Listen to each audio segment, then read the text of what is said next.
We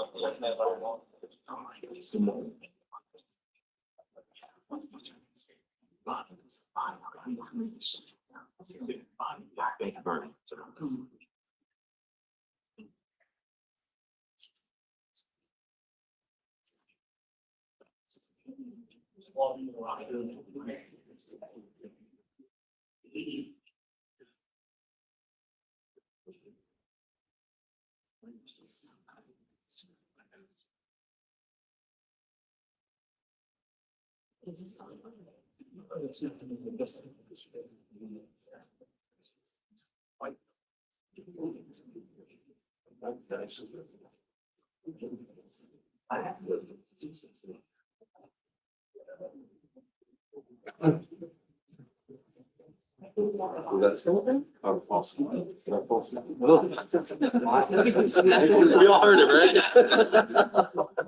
Lot of enthusiasm though.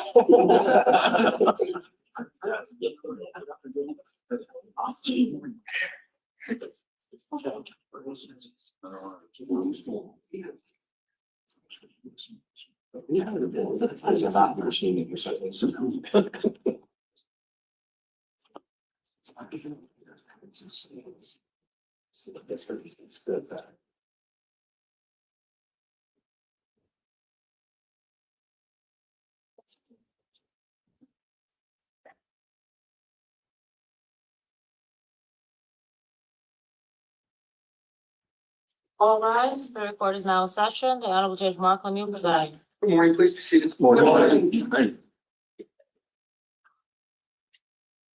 All right, back on the record for State of New Jersey versus Paul Caneiro. It's indictment 19-02-0283. Can I have the appearances of counsel for the record? Good morning, Your Honor. Assistant Prosecutor Cole Wallace on behalf of the state.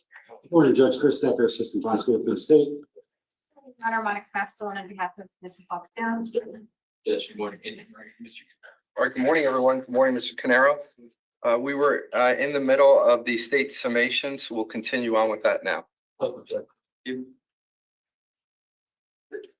I have the back right table, please? Thank you.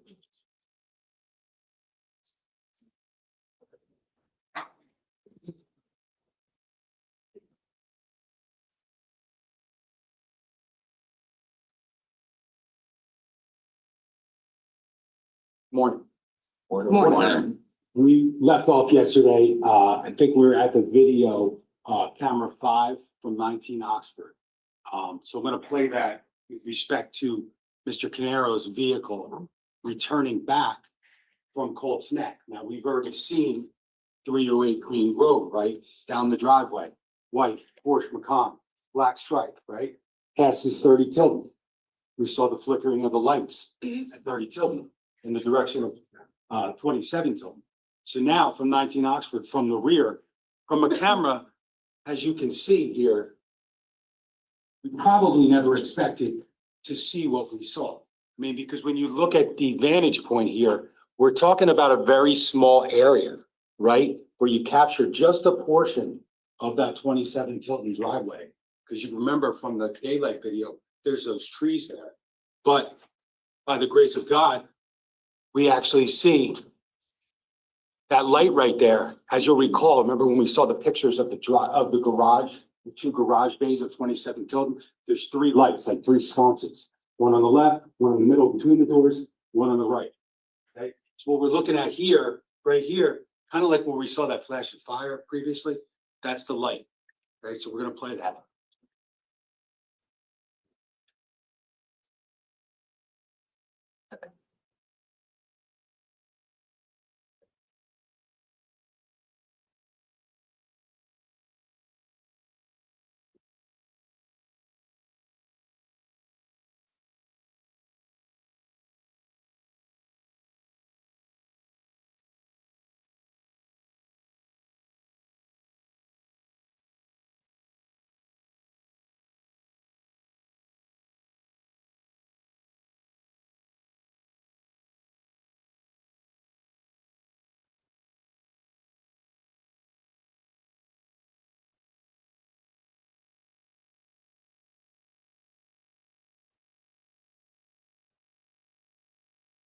So now we've seen the white Porsche Macan, the one being driven by one person and one person alone.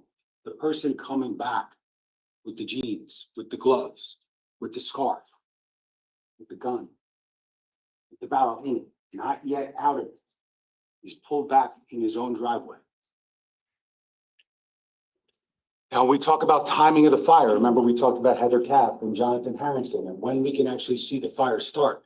Now, we're gonna see the video starts at 4:54. I'm gonna speed it up a little bit because we know that that fire.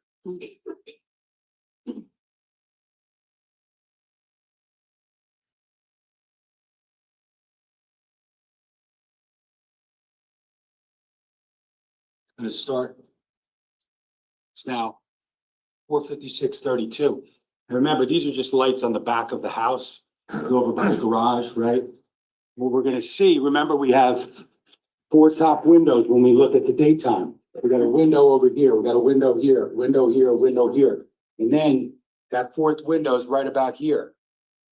Gas line and the basement window would be just barely outside of that frame.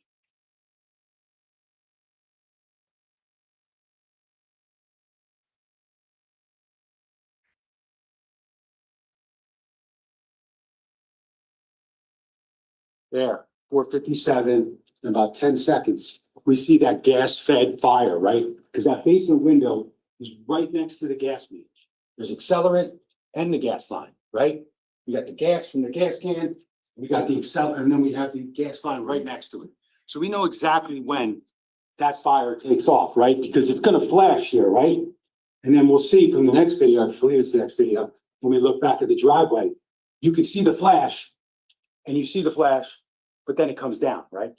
So that's the initial, the emanation, the beginning of that fire at 27 Tilton. So now we're gonna see the same thing, 4:57 from the driveway view. We're gonna see that flash, and then we're gonna see it come down.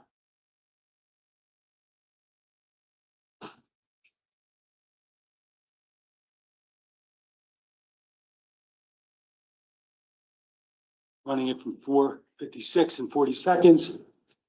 You see there's obviously some activity outside here, some lights on. But there we go.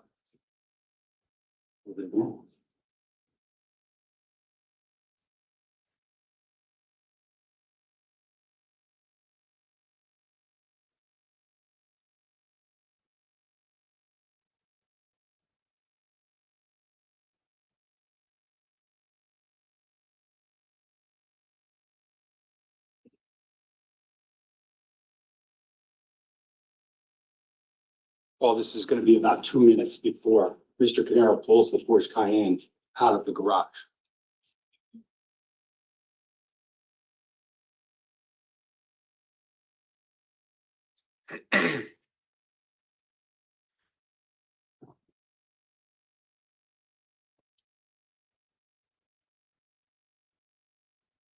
There, 4:57 and 10 seconds. That fire lights up the rear of 27 Tilton. We start to see Dr. Gould's back deck, right? Right here. And here's kind of like where that tree line is, and the driveway is right here. So think about some ways how lucky we got to actually capture that driveway, right? I mean, there's no way, even if he set up the cameras at Dr. Gould's, that he ever would have realized that that camera is gonna pick up his car at 2:07 and 4:08 and the fire started. It's just unfathomable to believe that we catch that little area here, right? See, fire now. It's 4:57, 53. It flashed over for about 40 seconds and then it subsides. Same way we saw it on camera 7, right?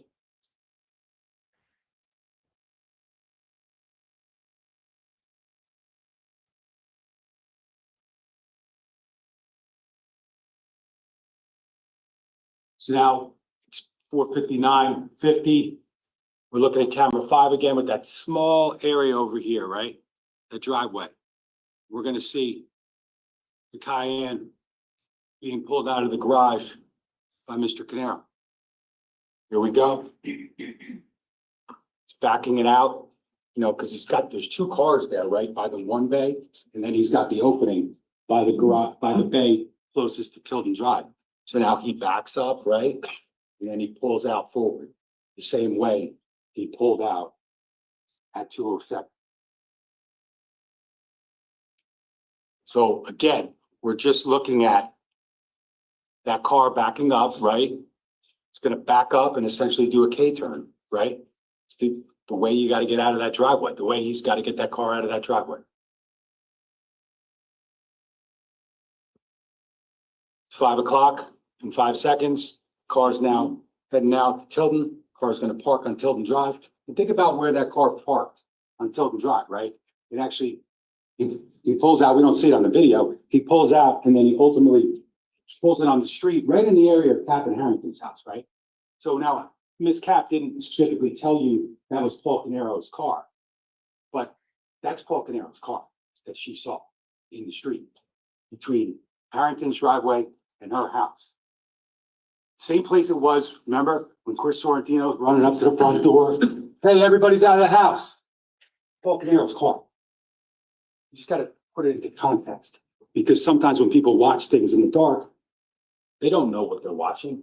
Sometimes it takes a combination of evidence to kind of put it together. You know, they said a lot yesterday that we can't show you Paul Caneiro in the car. We can't show you Paul Caneiro in the house at 15 Willowbrook, right? We don't see him running down or out of the house at, you know, let's say 3:42, 3:43 in the morning in Colts Neck. But the only reason we can't show you that is because of him, right? He cut the power in Colts Neck. He cut his own cameras. So when we talk about did they find houses to the west on Tilden Drive and, you know, they didn't look or they didn't document, he didn't show you any cameras from the west side of Tilden, the other way out, right? You saw all those maps and photos and everything. But like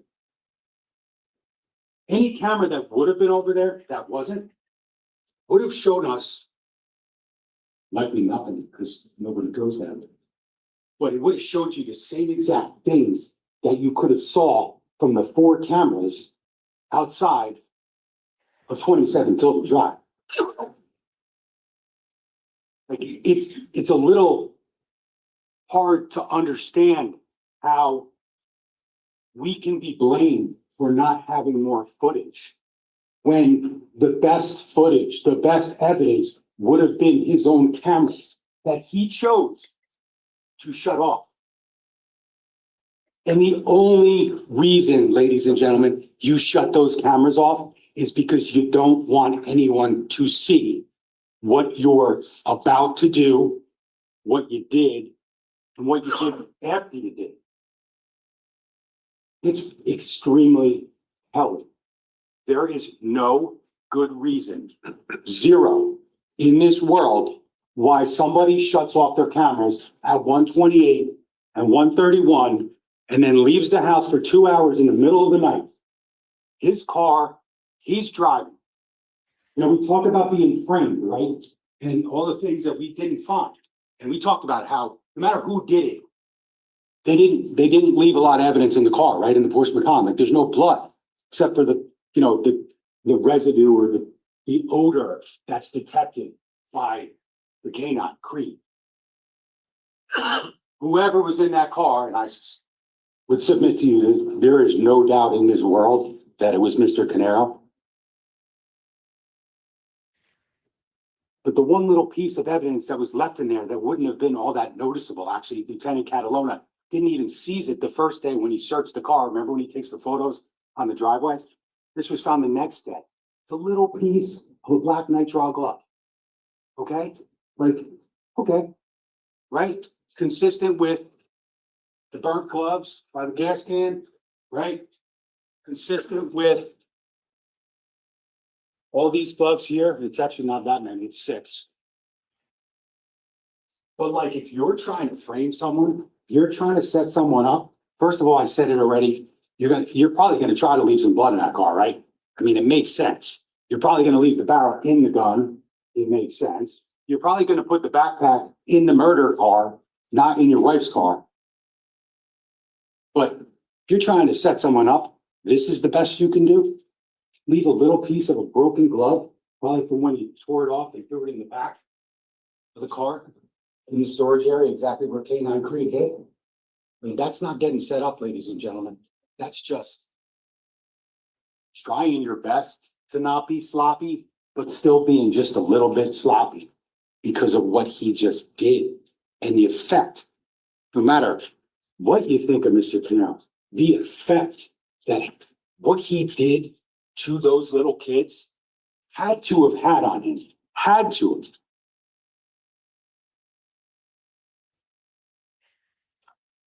Now, again, just point of reference, maybe it's a little thing, maybe it's not, but the car pulling out of 207 here, out of the driveway, pulls out exactly the same way that he pulled the Cayenne out at 5 o'clock. Maybe it's a little thing, maybe it's not. It's just another little thing that adds up with the gloves and the DNA and the ballistics and the cameras being on. And the camera is actually being on, showing you turning them off, right? I mean, that's important. Now, we talk about some of the defense witnesses, particularly now, we referenced the camera. So let's talk about Dr. Gould here, okay? Dr. Gould, obviously friends with Mr. Caneiro. He told you that Mr. Caneiro, which you knew already, he's tech savvy. That's what he does for a living. He talked about, helping out with electricity and helping the guy who did the wiring with the lights and helping Keith out and all the work that Paul did at Keith's house.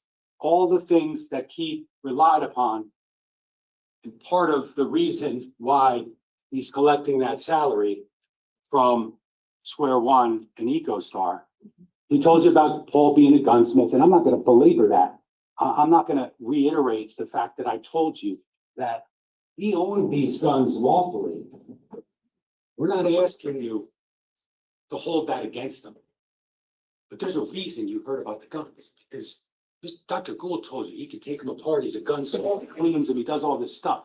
Like, that's exactly consistent with bop, bop, bop, bop, bop. Bop. Even Dr. Gould eventually got curious, right? He eventually got curious. I asked, did you watch them before you gave the videos, before you gave them to the police? And he hadn't. But at some point, he actually had to bring them back because not all the footage was on him, so he actually had to bring it back. I think it was Detective Melody. But I asked him, did you eventually watch it? And he was like, yeah. And he even saw Paul leaving 2 a.m., Paul returning at 4 a.m. And I asked him, because we were looking at a photo, right? I showed him the photo of Sophia and Jesse and Jennifer, Keith. And I asked him about Keith's hair, and I asked him about Paul, who's got hair. Keith was bald. And then I asked him about Corey, just because, why not, right? Brought up Corey, right? We want to talk about Corey. What's Corey look like? We'll talk about why that's important later. I shouldn't have to prove that to you, ladies and gentlemen. He has nothing to do with this, nothing. Objection. Come on up. You know what? It's overruled. It's definitely not an objectionable thing. Go ahead. Yeah, all this goes to the fact is that they told you Mr. Caneiro was cooperative, how he talked to the police at the scene. And he was spoken to by several of the Ocean patrolmen who were really just trying to figure out what happened. Why is there a fire here? We're just trying to figure it out. And, he's telling them that he wakes up, he's sleeping, right? He's talking about, and even his daughter said it, that he was upstairs all night, not really being the family man that he was described as. He's just up in his bedroom from 4:30 that day until all of a sudden a fire he wakes up to. It's just all inconsistent with the evidence that you're hearing in this case. Now, when we talk about the background, the financial motive, the buildup with Paul and Keith, again, I'm not standing here saying that it should have been enough, right? Murder doesn't always or rarely makes sense. But like, did we follow the evidence or did we ignore evidence? Did we try to see the communications like between Paul and Keith? Did we just stop after we heard that devastating phone call between Keith and Paul at 6:05 p.m. on November 19th, 2018? About 9 hours before the murder? No. You heard from Detective Magliarese, he read these messages, and I'm not gonna read them all for you. I believe you'll have them. But we need to understand kind of where this all starts. And you've all heard about April 2018, a little hard to read here, but what we're seeing is April 11th, Wednesday, April 11th, 2018. And this is basically Paul getting caught stealing from the trust, right? Keith was obviously trying to inquire. You can see Mr. Artigas and Mr. Weinstein are included because they're trying to figure it out. Like, yes, it was brought up yesterday, and it's true. There were times when the trust was not funded properly, right? There are times with businesses where maybe Keith didn't have the ability to throw $7,800 a quarter to the trust account. That happened. But what they didn't say to you is that, and I said it yesterday, he's got one job as the trustee, one job. This is not like managing real estate assets and all this kind of stuff. He's got a life insurance policy, pay the premium. That's all he had to do. And listen, if Keith doesn't fund it, like in past years, if he doesn't give the $7,800 that quarter to the TD trust account, then no one is blaming Mr. Caneiro for no one is saying he has to pay out of his own pocket. That's not the point. It's just when the money comes to the TD trust account, that bank account, just click transfer. Like, think he can handle that. He knows his password. You heard it yesterday. The only time he ever forgot his password of the 19 times when he transferred the money, not to Canada Life, but to himself, he never forgot his password, right? Never. It's like shutting off your cameras. It's like, Keith, I don't remember my password. Why do you think Keith's so frustrated? Keith's like, I'll even log in, just give me the password. But he can't give him the password. Take it for what it's worth. Take it for what it's worth. But Keith wanted to know where the hell the money was. And he couldn't get an answer. And he said, I don't know exactly what Mr. Paul Caneiro was saying on the other end, but we know by context that Keith is saying, you got 2 hours, let me know. You know, he's trying to be a little bit sympathetic, bless you. He's trying to be a little bit like flexible, right? Despite the months and months of thefts and where the hell is the money? He's giving him 2 hours. And he says, 8 o'clock, Paul. But you never heard anything about any other communication, right? There's no other communication in this world ever for the rest of time, except for Keith texting Paul at 3:14 through 3:18, because despite his anger and his frustration, justifiable frustration and anger, he still needs Paul. But here, what's interesting about this is like, it's an admission that I took the money, right? It's an admission. Remember, he says I selected the wrong payee. He says it went to my daughter's student loans or whatever. Like, Paul's admitting that he stole from his brother, right? Sorry for all the confusion. I've had my head up my ass. But he's still not accepting responsibility, right? He's still saying that I accidentally took your money. I sent it to the wrong pay. Now, we know that's not true, right? Because you saw the bank records. Detective Bassender came in here at length and testified about all this stuff. He didn't select the wrong pay. He paid himself. And there's a lot of talk about him paying it back and all that stuff, but like, the reality is He didn't pay it back. It just went to the business and then Keith transferred it back to the trust account and then he took it. Because you will hear, if you want to call it paying back, if you want to say he reimbursed, whatever, were there times when he stole in the past and reimbursed? Sure. Does it make it right? I mean, he didn't tell Keith he was stealing before he paid it back. He didn't ask the beneficiaries, Jen, Jesse, and Sophia, obviously not Jesse and Sophia, but he didn't tell Jen, hey, I'm taking a loan, because that's what he would have needed to do, according to Mr. Cardenas, in order to take a loan. These are not loans. It's just straight up that. And again, I said it yesterday, but when the judge ultimately charges you on the law and he reads to you about theft and misappropriation, and on the verdict sheet, you're going to have some choices on theft. The allegation is 78,000, but playing with the money and looking at certain things and where certain things went in a family business, we're going to ask you to find between 500 and 75,000, not above 75,000. That's absolutely no issue whatsoever. But it's not the point. It's not about the money. It's about the trust. Like, think about 1999. Keith Caneiro decides, I want to create an irrevocable trust. And in order to do that, you need a trustee, right?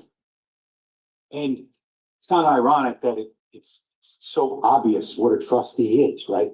It's someone that you trust with your money and with the obligation of doing these things. But again, just transfer the money. Just click transfer. Send an e-bill or whatever the hell you have to do at TD Bank.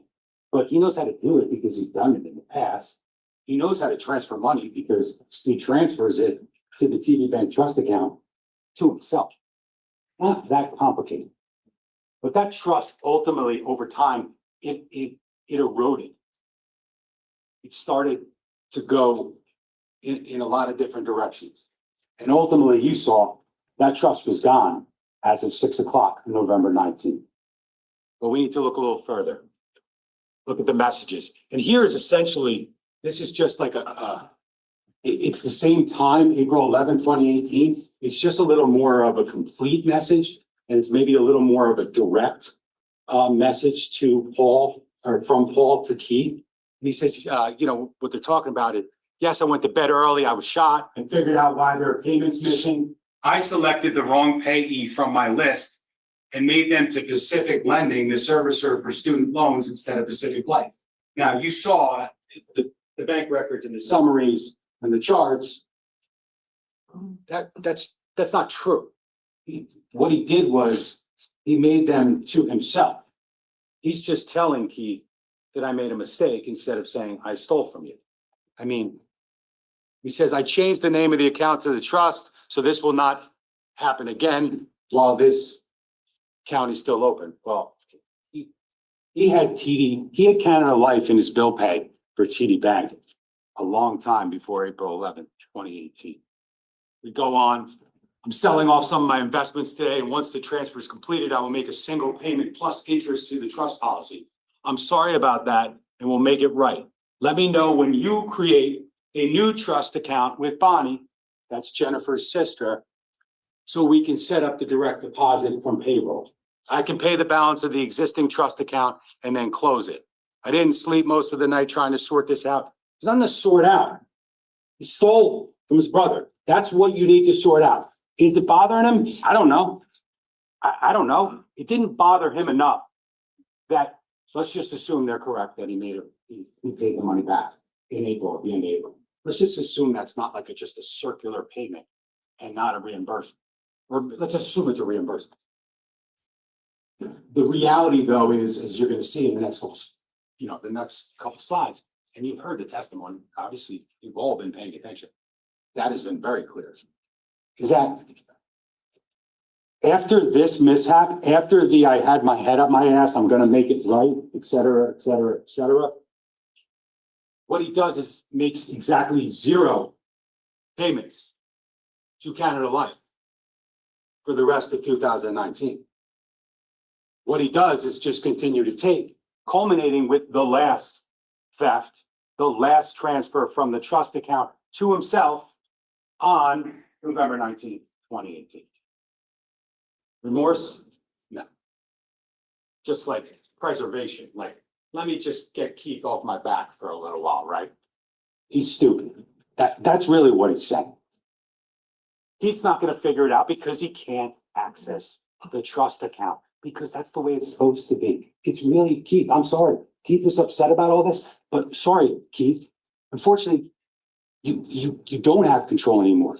He's got control, but it doesn't mean he can steal. It doesn't mean he can commingle. It doesn't mean he can take the loans without the beneficiary's consent. Okay, he's talking about them changing the beneficiary. You heard some of that stuff. There was some talk about making Bonnie the trustee. I'm sure Keith wishes that actually happened, but it might not have been as easy as, Mr. Cardenas said to you. Well, it's not that easy.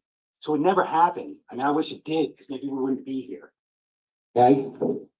Didn't happen, but he knew that Keith was kind of done. But he continues. Paid nothing back. Doesn't make another transfer to Canada Life ever in the history of the world.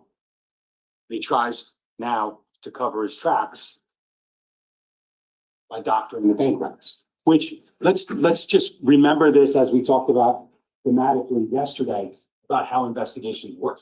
Like, we're talking about bank records here that, like, we don't get like immediately, right? We don't just like go, hey, there's a trust account, give me the bank records.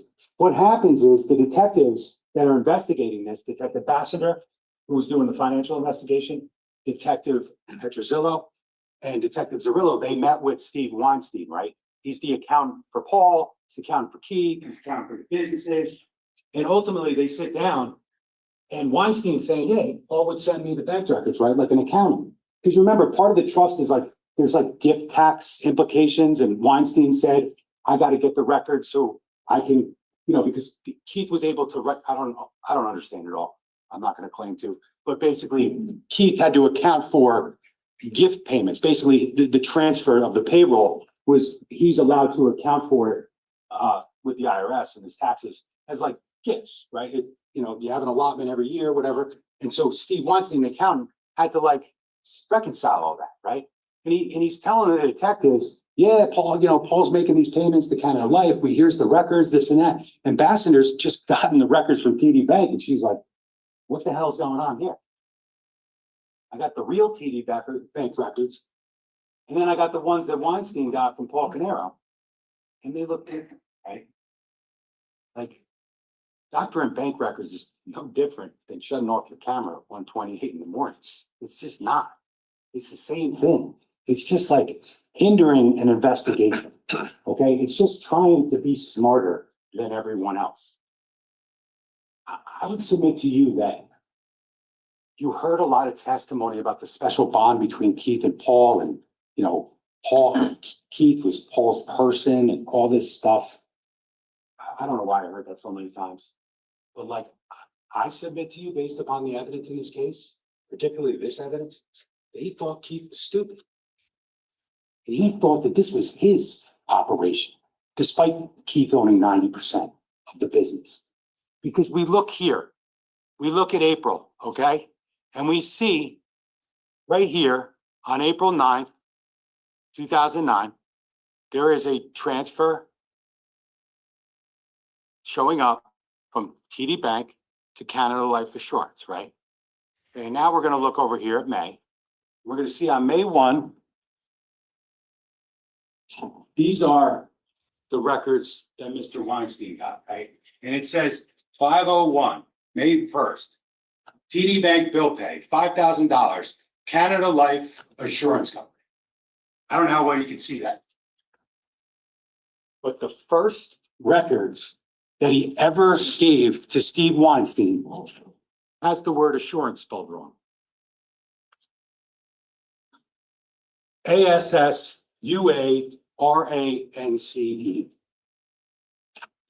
His first, literally the first doctoring of records right here has the company name spelled wrong.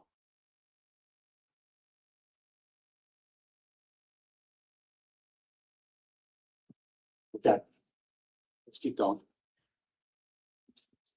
So now we're looking there, May what we just talked about with the misspelling over here to the real bank records from TD Bank. And what we're seeing is not that it went to Canada Life misspelled insurance company, 5,000. 5,000 went to TD Bank checking account ending in 3837. I'm sure you remember that that's Paul Caneiro's checking account at TD Bank. We go to June 1st of 2018, fake records, real records. Here we see 618, Mr. Weinstein's looking at this and he says, this time they actually, Mr. Caneiro spelled assurance right. Okay, but it shows that he transfers $7,500 to Canada Life, right? Weinstein takes a look at Detective Bassner's records over here, and he sees $7,500, same date, right? 6/18, June 18th, and it says not Canada Life, but Paul Caneiro's bank account. And when we look here, we talk about funding, and I said it a few moments ago, but I don't know if you could do the math, but you look at all these transfers in, J. Martin payroll, EcoStar payroll. That's Keith's payroll going to the trust account. So, I mean, you could do the math, you're gonna have this. And I don't know exactly if it adds up, but all we're saying is that any money that Keith put in that account for Canada Life was supposed to go to Canada Life. If it wasn't 7,800 and it was only 7,200, then put 7,200 in. Don't take it. Oh, well, he only gave me 7,200. He's $600 short, so I'll just take it myself. That doesn't work. Now we go to July. Again, we see on the fake records, well, this part's real. J. Martin, EcoStar, all these transfers in. Periodically, the payroll, 500, 600, 500, 600, etc. Then Mr. Caneiro allegedly pays 4,500 to Canada Life. Well, when we look at the real records, lo and behold, that $4,500 goes from the trust account to Paul Caneiro's account. August, we see on the left side, doctored records, right? When you see these check marks, it's actually Weinstein. He was like going through it and like, as an accountant, he's been working with this business for years and he knows their books and everything, but like, he's trusting Paul, like he gave him the records. It shows it's going to Canada Life, right? Shows it's going to Canada Life, shows it's going to Canada Life, but it's really going to Paul Caneiro, Paul Caneiro, Paul Caneiro. And Steve Weinstein's not getting the records from TD Bank. He has no interest in that account. He's relying on Paul Caneiro, the brother, the trustee, to provide the records. It's not until Keith, Jennifer, Jesse, and Sophia are dead that Steve Weinstein has any way to know that this is just a perpetration of fraud by Paul Caneiro on his brother.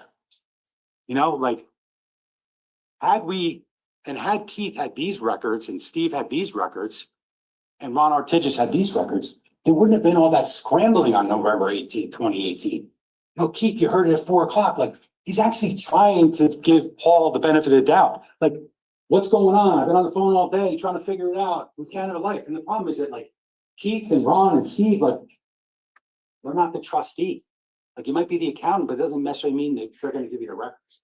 You heard at one point, I think, Artigas had to call and actually say he was Paul Caneiro because he was just trying to figure it out. But this is what's going on.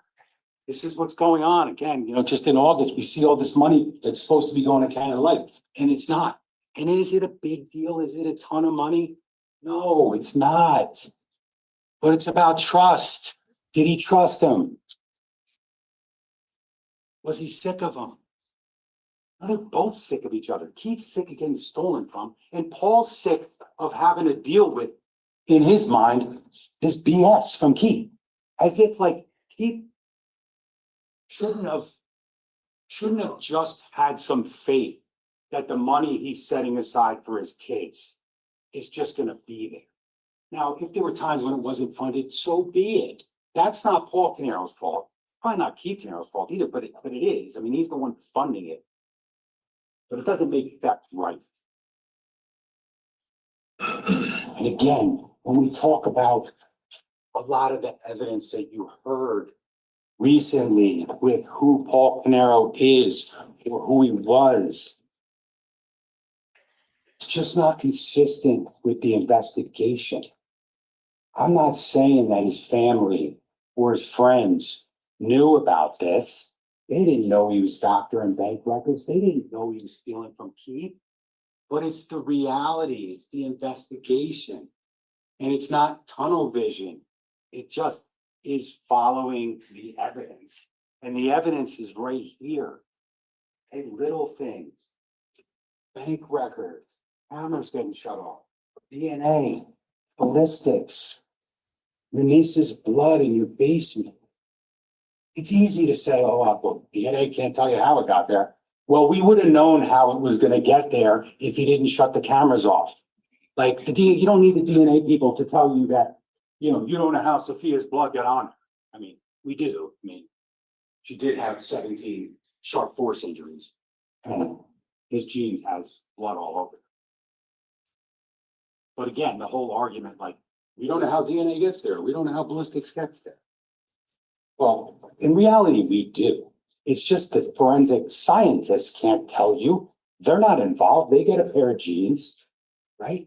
They get a pair of genes, and their job is to say, let's cut this, let's swab this, and let's see what we get. The investigation, the detectives, the evidence tells you how it got there. The reason it's there, her hair on the scarf, God help me.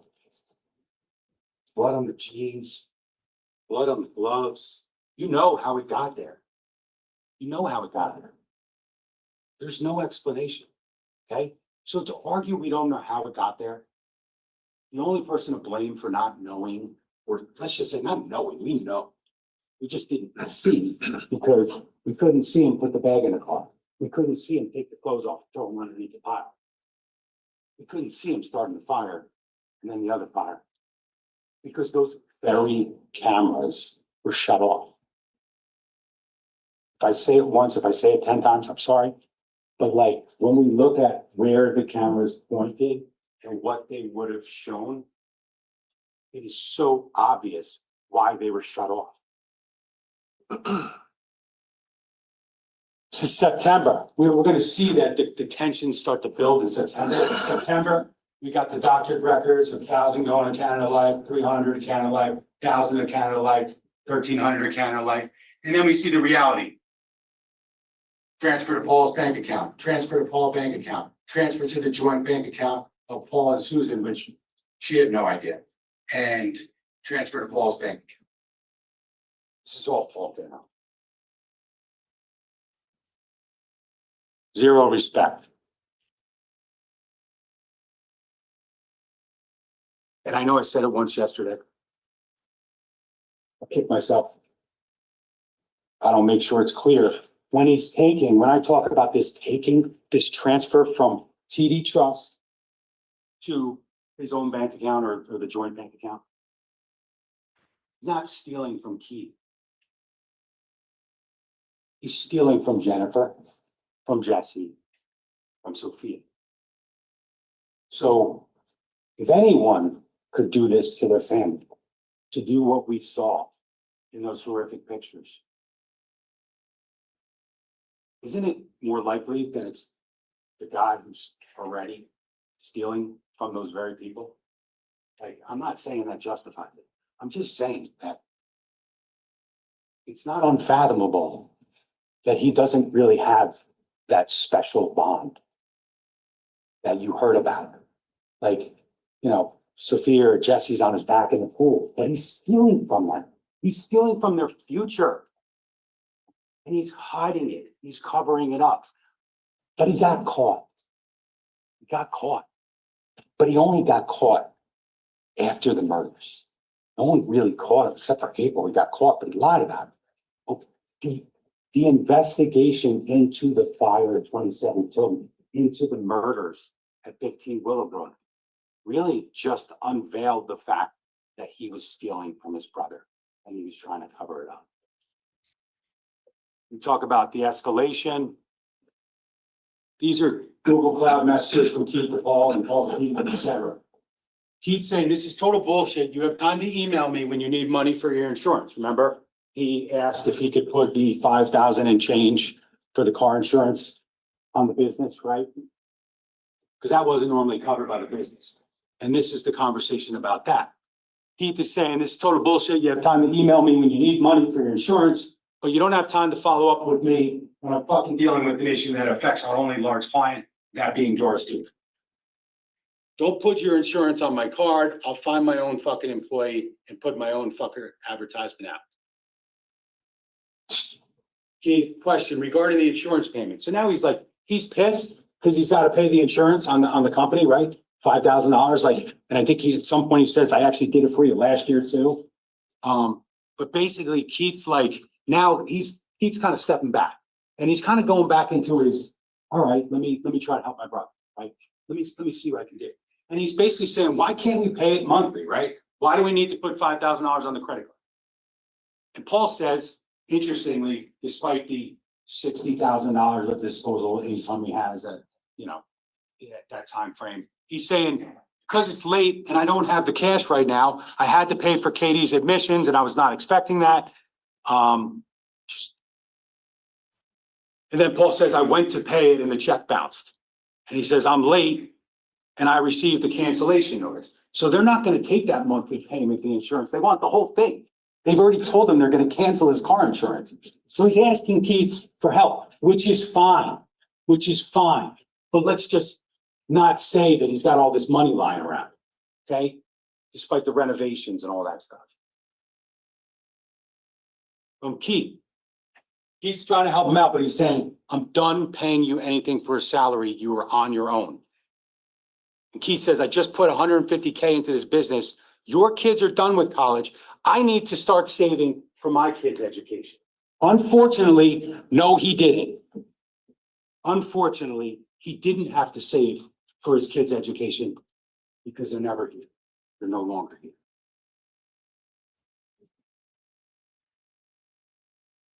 Now they're talking about September 17th. They're talking about EcoStar, the sale, right?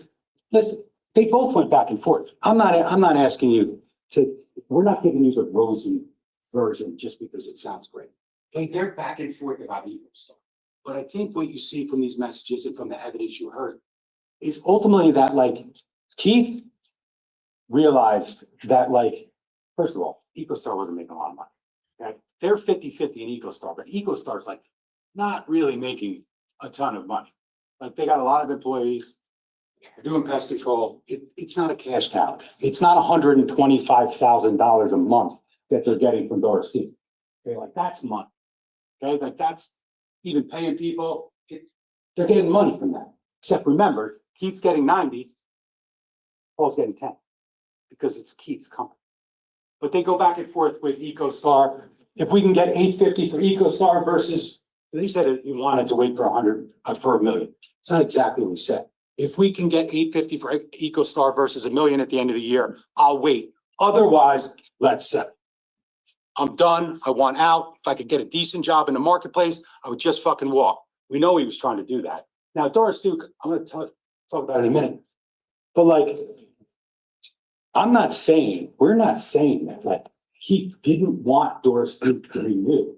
I mean, even at some of those proposals where it went from like $125,000 a month to like $96,000 a month, like, Keith will take that. And let's be clear, like, Keith could have a job and Square One could still exist. Like, he's not going to Doris Duke every day and doing the wiring and the IT work. Like, he's the boss. Like, they'll take them $95,000 a month if they're willing to do it. We'll talk about what Ms. Basu said about that ultimately. But let's continue with EcoStar, because we know if I could get a decent job in the marketplace, I'll just fucking walk. Now, we know from Ben Paolucci that, like, Keith is legitimately looking for jobs in the marketplace. The guy's got an MBA from Columbia. He's run a business for like 30 years. And the guy's got some qualifications. Ben's like, hey, there's probably some great jobs for you at AWS, like the cloud services of Amazon. And that's what Keith's doing like 3 nights before he dies. He's looking for jobs. You are my brother. I'll help you out as best I can. but I'm not doing this. I mean, if you could ever, obviously, I never met Keith Caneiro or Jennifer or Jesse or Sophia. But like, if you could ever kind of sum up what Keith Caneiro stood for, what the evidence in this case showed you, is you are my brother and I'll help you out as best I can. But like, can't do it anymore. Can't carry. Keith's got to worry. He's got young kids. They're not even in high school yet. They're not even close to college. They're trying to figure it out.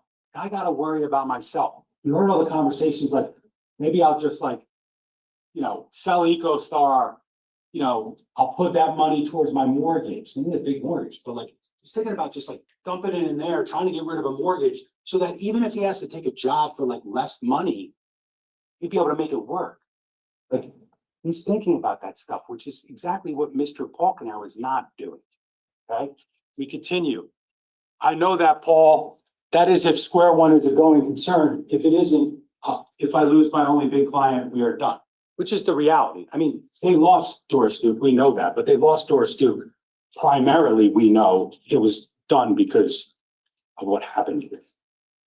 They finished out December, but then the company, Doris Duke wasn't bringing them back. I would suspect, and I would submit to you, that Doris Duke was not bringing them back anyway.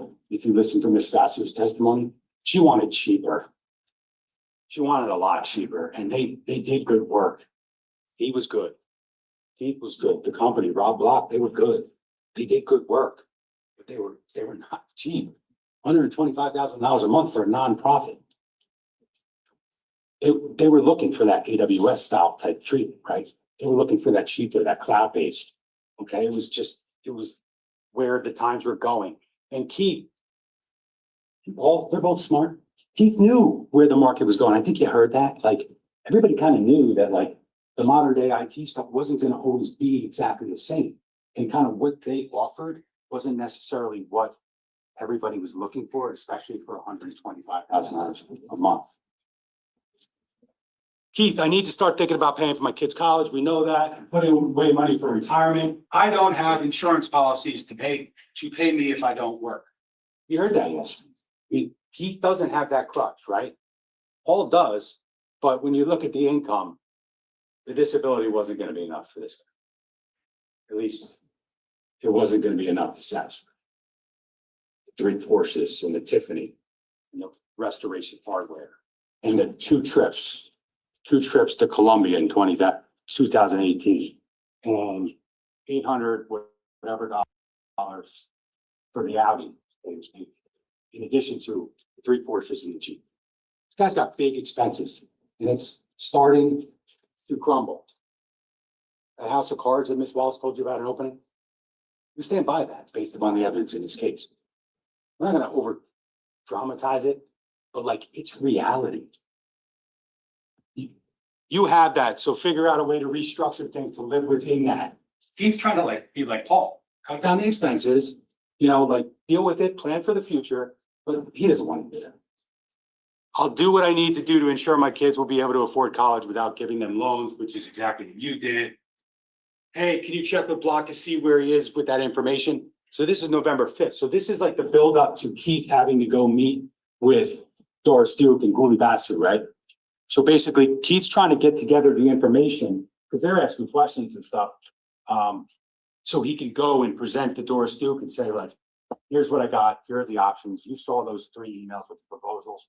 The 6-year option or 4 years or 2 years, like, if I know anything based on what Ms. Basu said and the evidence in this case, if they were going to get that contract back from Doris Duke, maybe it was for a year. Maybe. That woman who testified in here was not signing a 6-year contract with Square One. I think that if you recall that testimony, that's abundantly clear. You're asking Rob Block, who you heard from.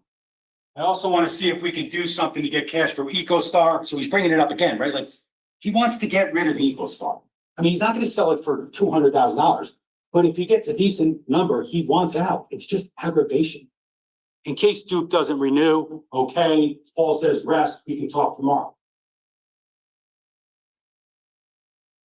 Keith, I'm thinking that if shit really goes sideways, I cash out my 401k and insurance and get rid of my mortgage. I just said that. That's exactly what he's looking to do.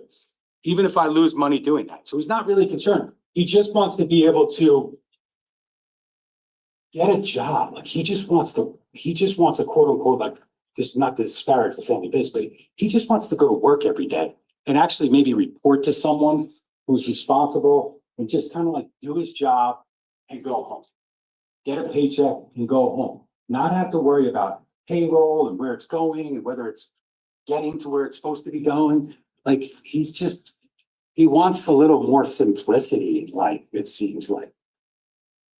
Paul says, relax. That's what he always seems to say. Yes, he's calm. Is he level-headed? I submit he's not. But he's calm, right? Because he's trying to keep Keith at bay because he doesn't want Keith digging. Okay? He doesn't want him digging because when Keith digs, bad things happen for Paul Caneiro. And ultimately, bad things happen for Keith and his family. Let me see if we can get a call going with the people interested in EcoStar tomorrow. Even if it's 900, I would do it. Paul, fucking relax. He doesn't want to get rid of the business because let's just say 800, right? He gets 400,000, right? He owes money to the IRS. He owes money to credit cards and blah, blah, blah, blah, blah. Like that money is like, he's better off with an EcoStar credit card than he is with 400,000. That's just going to go like this. It's going to be gone in weeks. Okay, so understand that. Understand the expenses. It's not just like, sounds great, right? Hey, we sell a business, I get 4, you get 4. Okay, but there's money that needs to go elsewhere immediately. So it's not going to get the job done. He needs that piggy bank. Go to sleep. We don't need to do this. We don't need to do this tomorrow. We don't know. Paul says, we don't know what the future is. Well, that never a truer statement was made. And Paul Caneiro says, we don't know what the future is. I know what the future is, Keith says. They're going to cut to 2 people. I'm going to have to kill the new guy that we just hired. When he says kill, he's talking about fire the guy they just hired. Again, 90-10. Doris Duke, I'll keep it brief. You saw that Keith, I think it was November 13th, he meets with Gouli Basu and Peter Simmons, who's like the CEO or LO or whatever it is. And he basically says, all right, after the meeting, like they discuss, Gouli says they discuss finance and like, we want it cheaper, we want it less. They don't want less people. They don't want Square One to go from 3 to 2 techs that are in the office every day. They just want it cheaper. The only way Keith can really make it cheaper in his mind is to go to having 2 people go there every day as opposed to 3, because obviously it now brings his costs down, so that they can go to like 96 from 125, right? Salary savings. But like when you heard Ms. Basu testify, they got those 3 proposals, and she said, we didn't make a decision yet, but I would submit to you based upon her testimony, that salary savings was not going to get the job done.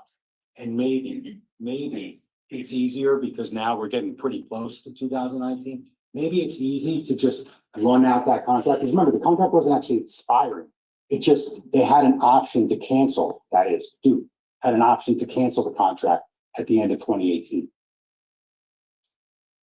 So like it could have gone another year, but that wouldn't have changed that Keith's applying for jobs and all those different things that he's trying to do. He's trying to sell EcoStar. Like he wants to just be like one of us who just goes to work every day and doesn't have to deal with like the pressures and the BS, so to speak, of running a business.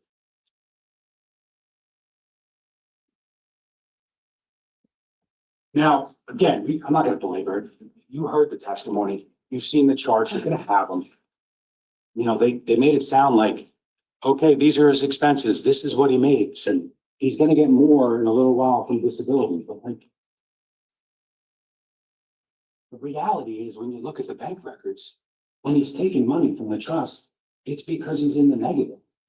That insurance check bounced. Like, I'm not saying if he thought rationally, he couldn't have figured it out. But this is a guy who's got 3 Porsches in the driveway. Like, he's not looking to cut his expenses. He doesn't want to do that. Overdrafts, return payments, withdrawals during that time. Now, September 2018, Paul's financial issues that we've seen in this case, and you'll have 9-3. Paul complains about not being properly reimbursed for his cars. Like, he's going to Tiffany Rivera, the business manager, and he's saying, you know, ever since we got the different car, I think it was the Cayenne, whatever it was, I think the reimbursables are wrong.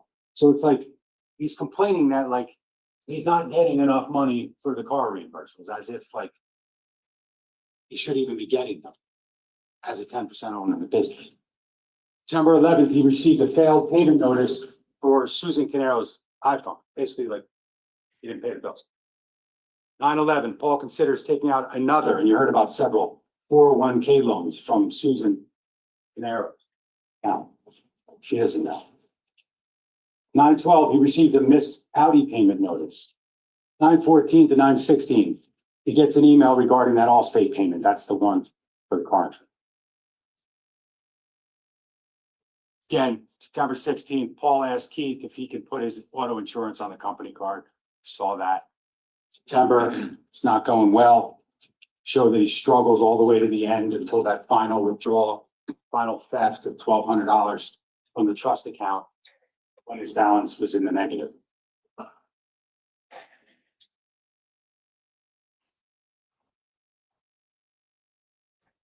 Are we ignoring things or are we following the evidence? Let's look at, first, we'll just, the trust. I think we've talked about the trust enough. Obviously, the trust, he's a contingent beneficiary. Corey is as well. Paul knew, Corey didn't.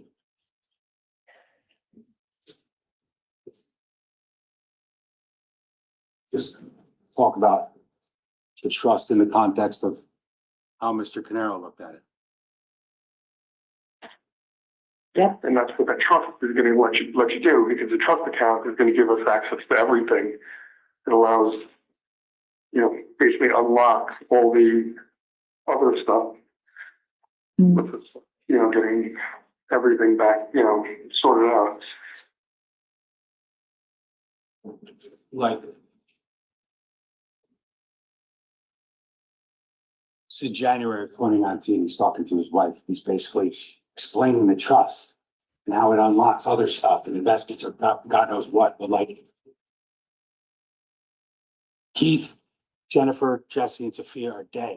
And he's talking about the trust account.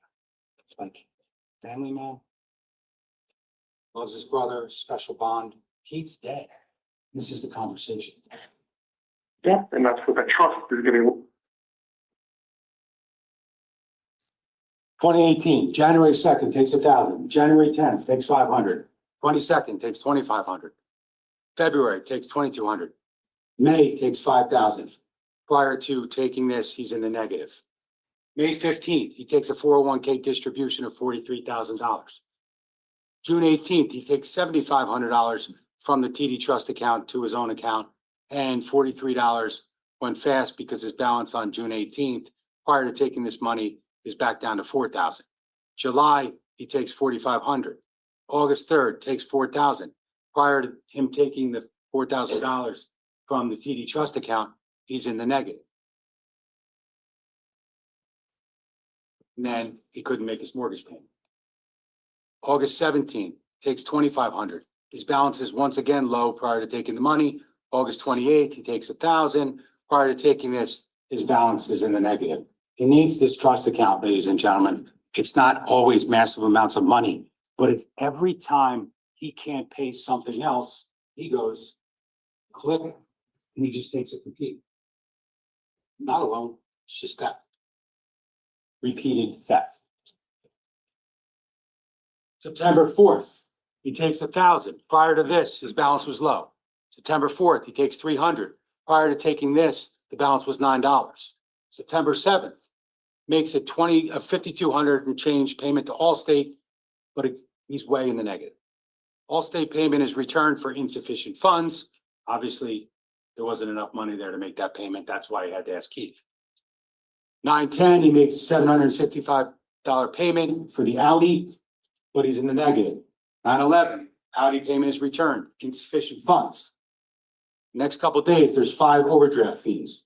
September 12th, transfers 2,500 from the EcoStar operating account to get out of the negative. September 13th, transfer 500 from EcoStar. Sorry, that what I just said. 9/14 pays $1,265 IRS bill and is in the negative again. September 17th, takes 1,300. Prior to that, he's in the negative, and then he's back in the negative on the same day. September 18th, transfers 1,000 from EcoStar. Not necessarily his money. September 25th to 26th, receives 2 disability payments. October, balances in the negative again on October 3rd. The next day, he takes 1,500. The next day, he's back in the negative. October 9th, he takes 2,000. October 9th, balance is back in the negative. There's an overdraft fee for insufficient funds on Discovery student loan.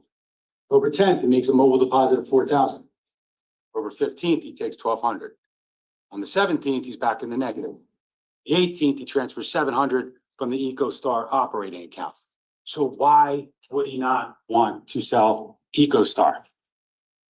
Is it not clear by looking at this? Because if EcoStar is gone, yeah, he has that $400,000 or whatever that dissipates really quickly. But he can't just transfer every time he needs money. 10/24, he receives a disability payment. 10/29, he takes 2,000. November 8th, he takes 1,000. November 15th, he takes 1,300. Prior to that, the balance was low. The next day, he's in the negative. And he stays there until the final transfer from the trust on November 19th, 2018. The same day Keith's trying to figure it out, he is stealing $1,200 from the TD trust. Talked about the numbers, ladies and gentlemen. One of the, like we said with the theft, one of the options that you'll have when I submit you find Mr. Caneiro guilty of theft, there's over 75, and then there's like 500 or 75,000. Conservatively, there's no doubt we will ask you to find in that range. Continue to follow the evidence. Now we get to, now we know Mr. Caneiro stole $1,200 from his brother. Keith doesn't know this on November 19th, 2018. But now we go to these phone calls, the final build up, so to speak, of what is going to happen in about just under 12 hours. Keith Caneiro, this is the beginning of his final 12 hours on this earth.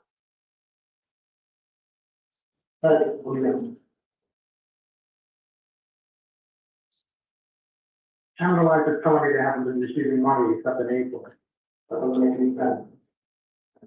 Counter Life is saying they haven't received money since April. I know it's not true. I need you to send me the statement ASAP because I'm on the phone with them all day already.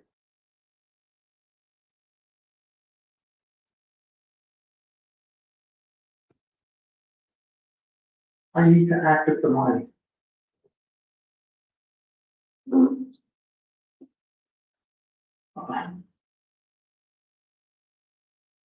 Fine. Do you have it scanned somewhere?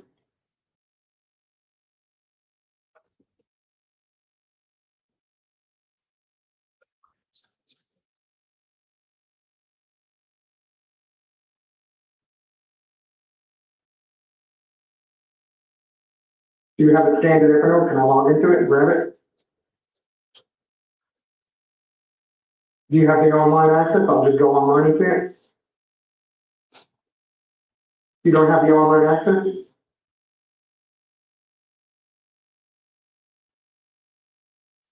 If you could just see a way to send me the password, I'll do the research myself. Thanks.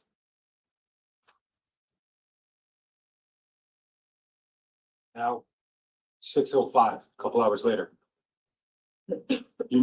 Keith tried Paul, so then he tries the house. He speaks to Susan briefly. He says, I need to talk to Keith. And I need to talk to Paul. Now, Paul Caneiro, Paul's back his brother. Hey, Sue, how are you? Sorry, they're calling the house line. I'm looking for Paul. I know he's sleeping, but I need to talk to him. Yeah, I got them. Thanks. Yeah, please.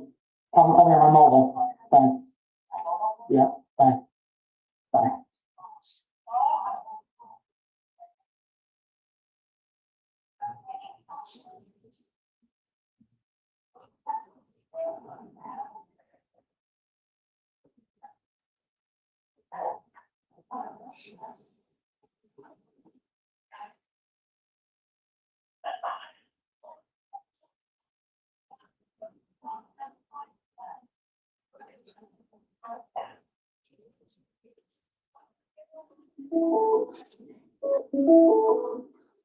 Hey. I just spent the last hour and a half on the phone with the insurance companies. They're saying they haven't received any money. And that they took a loan against my account. And they're taking another one in October, which is just in October. I need to know. Show me where you're sending the checks in online. You're writing it online. I need to know where they're going. I need you to wake up, Paul, and do it. Short of you being dead, I need to see your stuff. You need to log into your account then. You log into the TV account. Give me the log into the TV account. Your TV account, you don't know yours. You don't know your TV login. Go find it and give it to me. I need to see it now, Paul. I need to see it. I need to see it now. I understand, Paul. I understand that. I just spent half the day. Paul, I'm telling you. I need it. I need it. I need it. Give me the fucking login, Paul. Give me the login, Paul.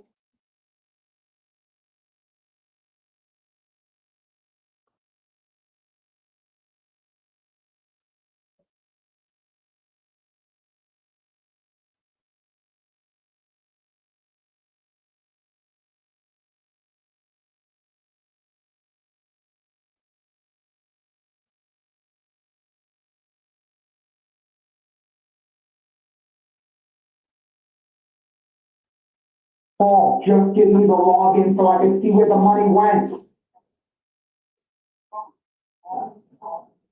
They get on your computer and tell me where the money went. Paul, somebody else could read it to you there. I need to know where that money went.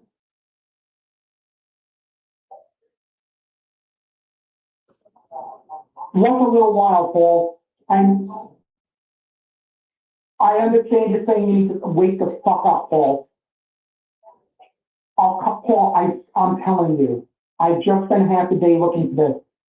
I need to know where it went. Paul.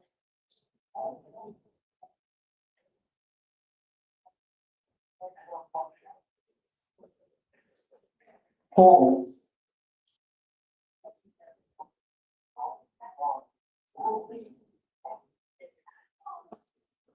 Are you sure it went to the right place this time? You have cash checks? You have cash checks?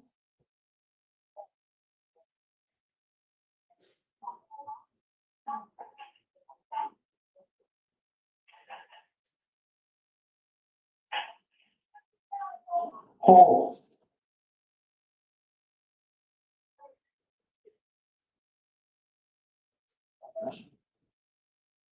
I hear what you're saying. Paul, I'm worried. I need to know where it went. All right, an hour or two. An hour or two. An hour or two, Paul. That means by 8 o'clock.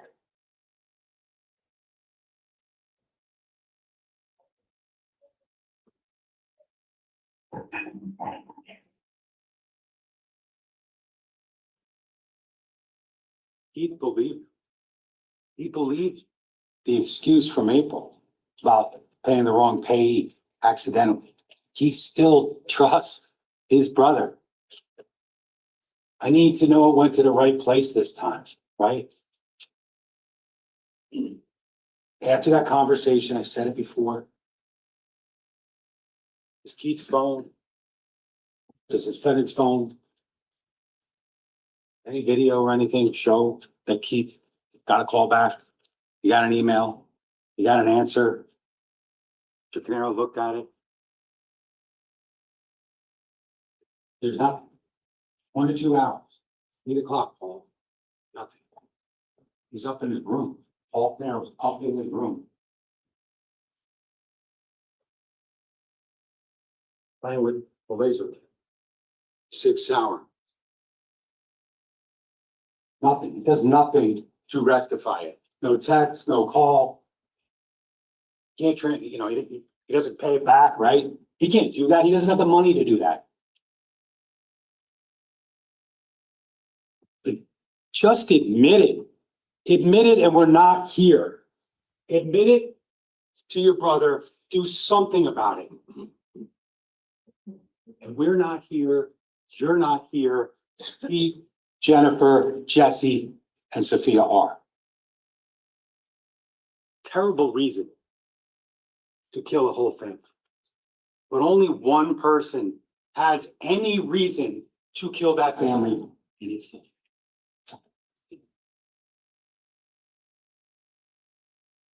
To the negative. And when we talk about Miss Wallace, and I won't belabor, but Miss Wallace said it best in openings when she talks about those 3 income streams that Mr. Caneiro has. He's got the payroll, right? He's getting paid. His family, he and his family are getting paid by Square One and EcoStar.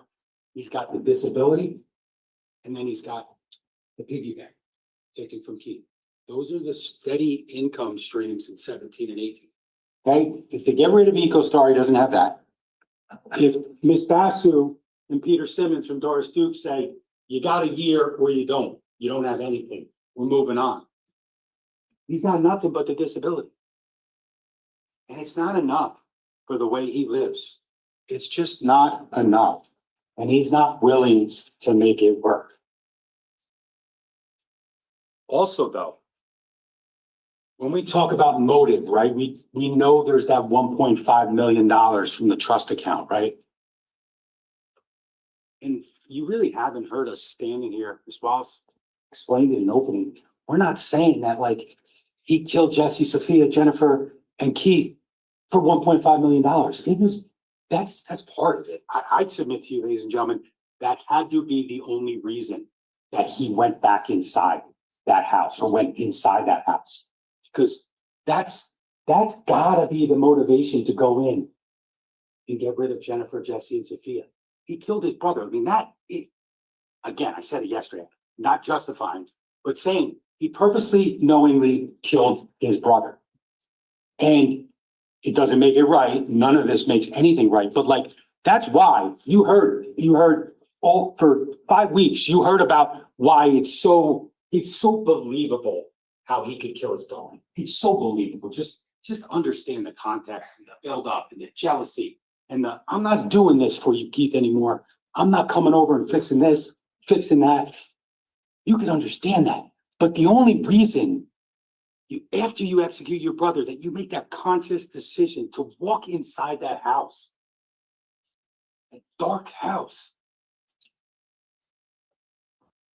betray that trust, is because the money's inside, right?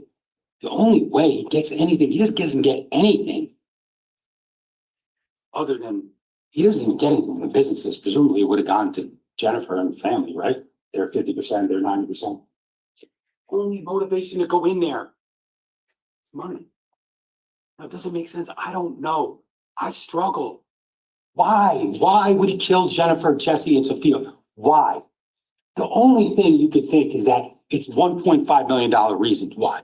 He's already killed his brother. He's going the rest of the way because he knows it's how he benefits. But assume for 1 second, or maybe Jennifer came out and caught him, and that's why he had to do what he had to do, right? Jennifer walked out because she heard the gunshots, runs back inside, game on, right? Kids come down because they hear the commotion. I don't know what the answer is, to be quite frank with you. I don't know. I can't get inside Mr. Caneiro's house. All I know is that he did it. Did it. Because the evidence tells you he did it. I wish I could come up with a reason. I have no reason. I could never come up with a reason to tell you why he did what he did to the kids. I don't know what to tell you. But he did it. He did it. Because the evidence tells you he did it. This shutting cameras off and DNA transfer, and God only knows why my niece's and nephew's DNA is on my jeans in my basement. Why would I lead police there? Maybe he tried to destroy it and he just didn't do a good job. But he did it. He also, to kind of close that loop, what Ms. Wallace told you was it was less about what he stood to gain and more about what he stood to lose, like the desperation and the frustration and the, Keith, I'm not doing this anymore. I'm sick of you owning 90%. Because he's not just losing the 3 steady streams, the theft, the disability, and the payroll. He's losing health insurance. He's losing his credit cards, $143,000 in 17, $120,000 in 28. Man, that's not $50,000 of disposable income. That's reality. So he stood to lose. They told you the motive isn't good and all that kind of stuff, but it's good for Corey, but it's not good for Paul. But like for Paul, it's not just about that he stood to gain 50%. It's also about all that stuff that he would have lost had Keith's plans kind of come full circle and had Keith realized that his brother is stealing from him.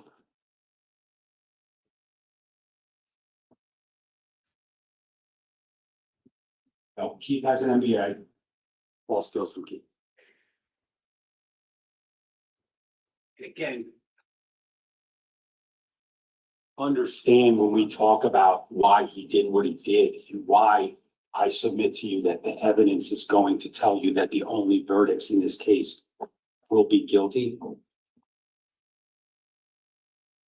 The finances is not something that just played itself out. That's not why he was arrested.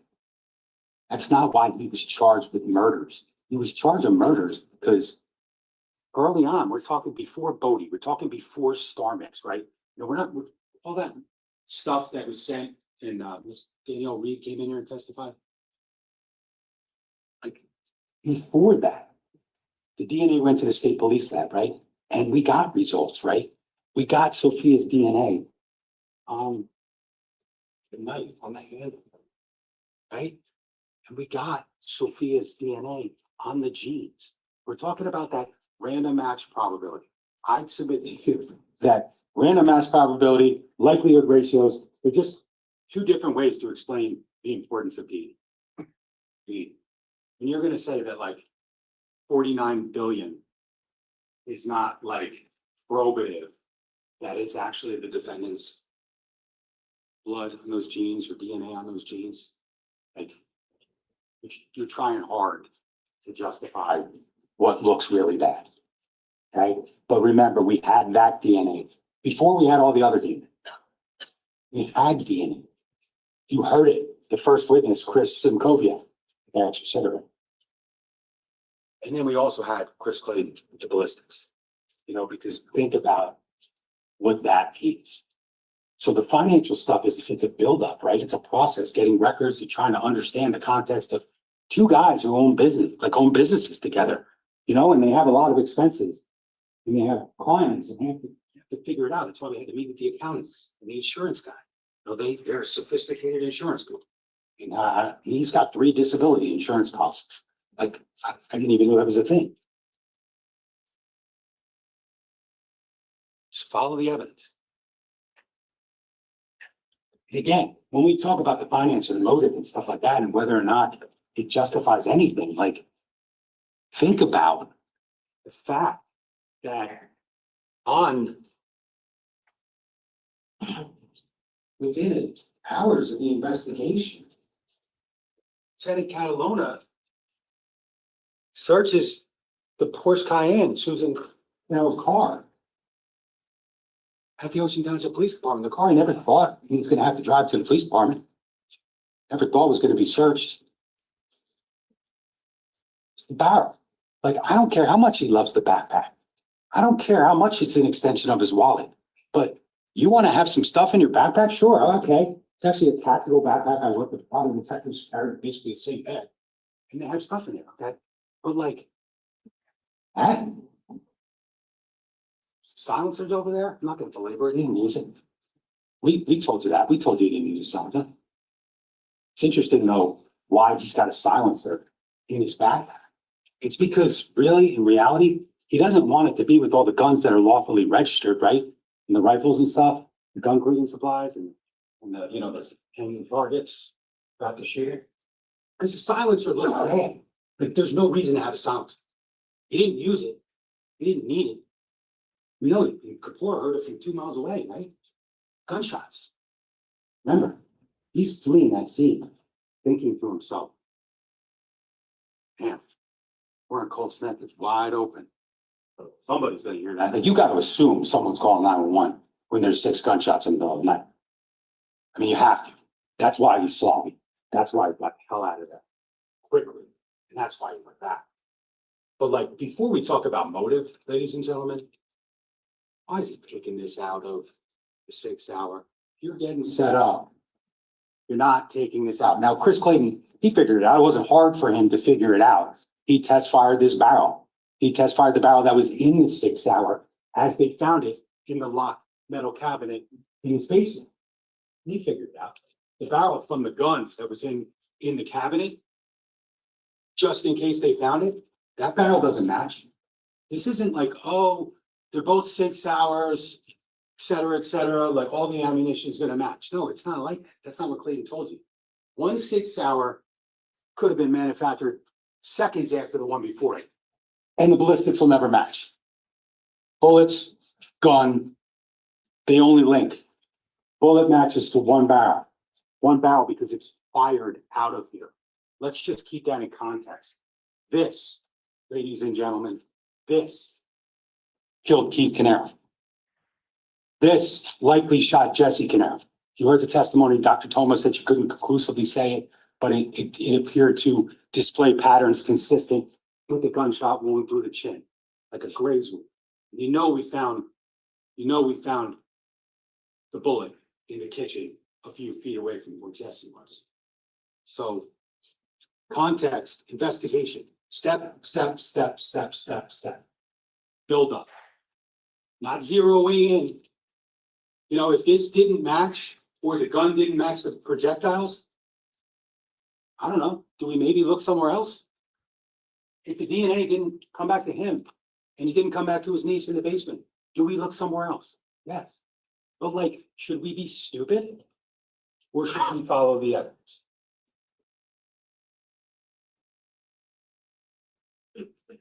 Again, we're talking about the backpack. We just talked about the barrels in there. He's got savings bonds. He's got Colombian currency. He's got a driver's license. Got his passport. Saw the pictures, it's here. His passport.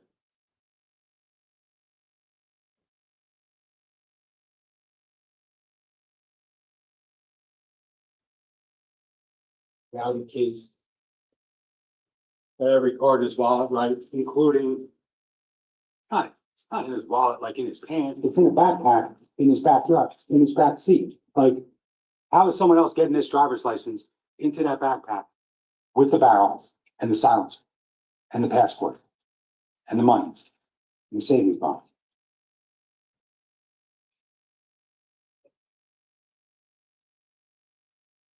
You're gonna set him up. You picked the wrong car. It doesn't make any sense. You're putting that stuff in the Macan, no doubt, if you're trying to set someone up. Not in this car. This is where they found the barrel.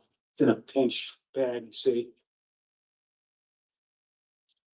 It's the barrel, paper towels. And interestingly too, when you look at those paper towels, when you look at the photos from where the DNA is found with the jeans and the scarf and the shirt, all that kind of stuff, You see paper towels, like it wraps this in paper towels, the same way there was paper towels in that pile. Silencer. Where we found the gun. Right here, ammunition right here, Fiocchi's down there.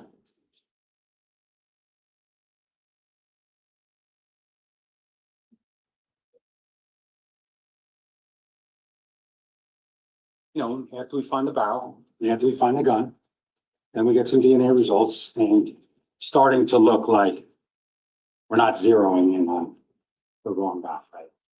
Just following the evidence. It's where it's found. It's the jeans, and there's one pair of jeans. There's one pair of jeans. Obviously, look at the tearing in the jeans. I mean, there's a portion of these jeans that are missing. We talked about it yesterday. This is what's in the bag, because that bag was sent to the state police too. I mean, they saw that. They didn't say these are different jeans. Let's test them. They saw that they were one pair of jeans. It's the blood. Blood in the gloves right here. Talk about transfer. You want to talk about transfer? Like, could some of that blood got onto the glove? The blood from the jeans got onto the glove? Of course, right there. But could there have already been blood on the gloves? Like, why are they in this pile? Because he's using these gloves to try not to leave the end, try not to leave fingerprint. Okay, like, this is like, you know, there's a lot of questions. Did detective vote? Did he check that door?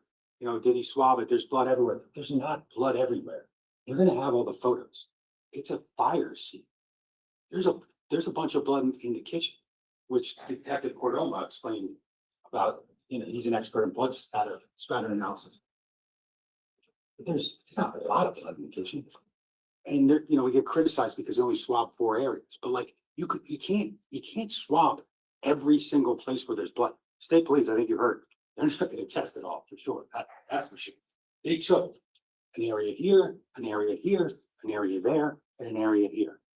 And you know what you found? Sophia found Jesse's by the handprint, very visible handprint on the south side of the kitchen island. And then you go around to where Jesse's found.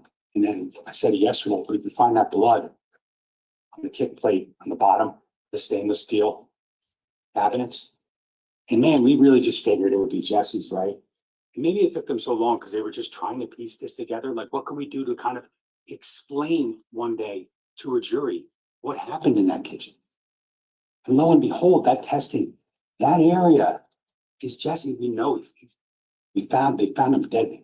He's lying on the ground. He's up against the cabinet. He's got the blood there. But who would have thought that Sophia's blood's there? Like, she's trying to help her brother. She's bleeding. There's no other explanation other than like, Jesse. And then for some reason, she's bleeding in the kitchen. She decides, I'm sure she didn't want to decide, to run away. And she goes upstairs. And that's where she's left. That's where she's incapacitated to the extent that she can't get the hell out of that house. I'd submit to you that that's that stab wound through the face into the brain. And that's why she had all the smoke. She had all the soot. She was 49% carboxyhemoglobin. Dr. Zane told you, and I'm not going to belabor this, I know she suffered. Horrible. 10% you might get nauseous, right? 40% you could die. 49% were cheated.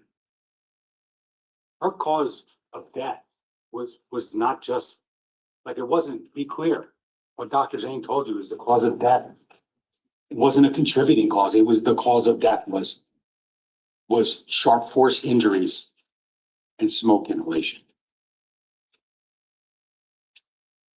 You know, the special bond with Jesse didn't have the stab wound. Face.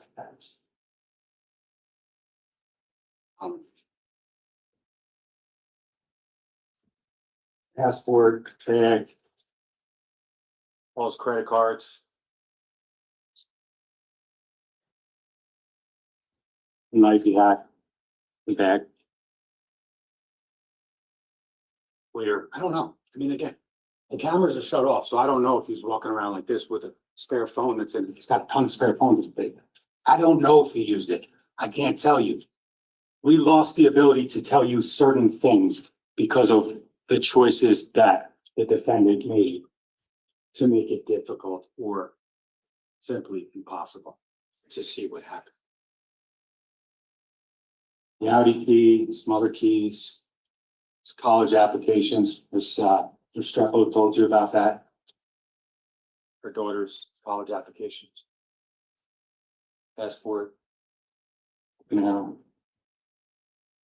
It kind of leads you to the question that I'm sure, I suspect you're all asking is like, where was Paul Caneiro gonna go? Like, there's no other explanation. And I don't know, I'm not saying he had a plan. He didn't really have a lot of time to have a plan. He comes home at 4:08, packs the backpack, has to figure out how to set the fire, get the clothes in the corner, take them off, switch clothes, make sure I don't have shoes on because I want to make it look like I'm sleeping. But like that bag, whether he carries it all the time, it doesn't always have that stuff in there. Like there's no way. And we know that the barrel was just used in cold snap. I don't know, like an hour later or hour earlier, right? That barrel was used in cold snap. You know, that bag, like he put that bag in there before, obviously before he pulled the car in the garage, right? 5 o'clock. This barrel was used at like 3:26, let's say, Dennis report, right? So like, no matter what he had in that bag normally, he didn't normally have this in the bag. And I bet he didn't normally have the silencer in the bag. And I bet he didn't normally have the passport in his bag. And I bet he didn't have like a ton.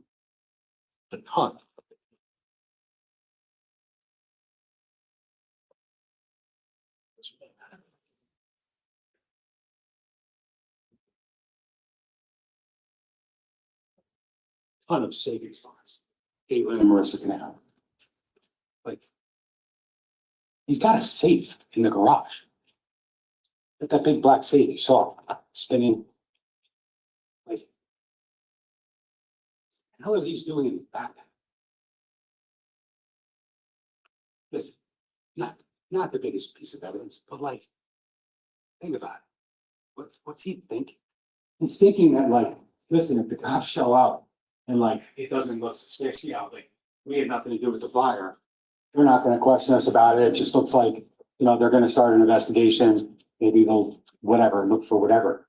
But like, he's got a minute. You think about what he just did. Like, he's got no choice, man. He's using that passport and he's getting the hell out of here. But he never had the opportunity.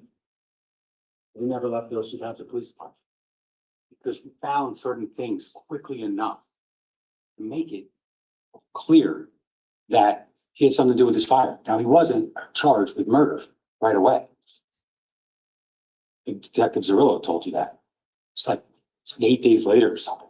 So it's not like they just said, you killed everybody and they charged him. No.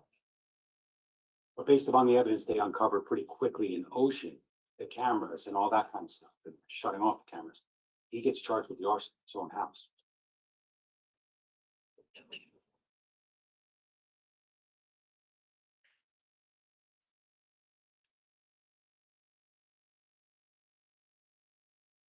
Digress a lot, so some of these slides I've probably said ad nauseum to you already.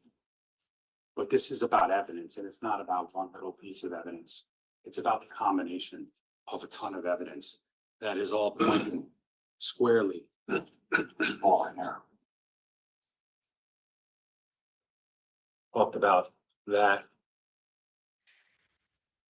But I kind of want to close this because, you know, it was brought up in opening statements that there was another brother. It sounded to me, my recollection is that basically they were saying that Corey Caneiro did this, right?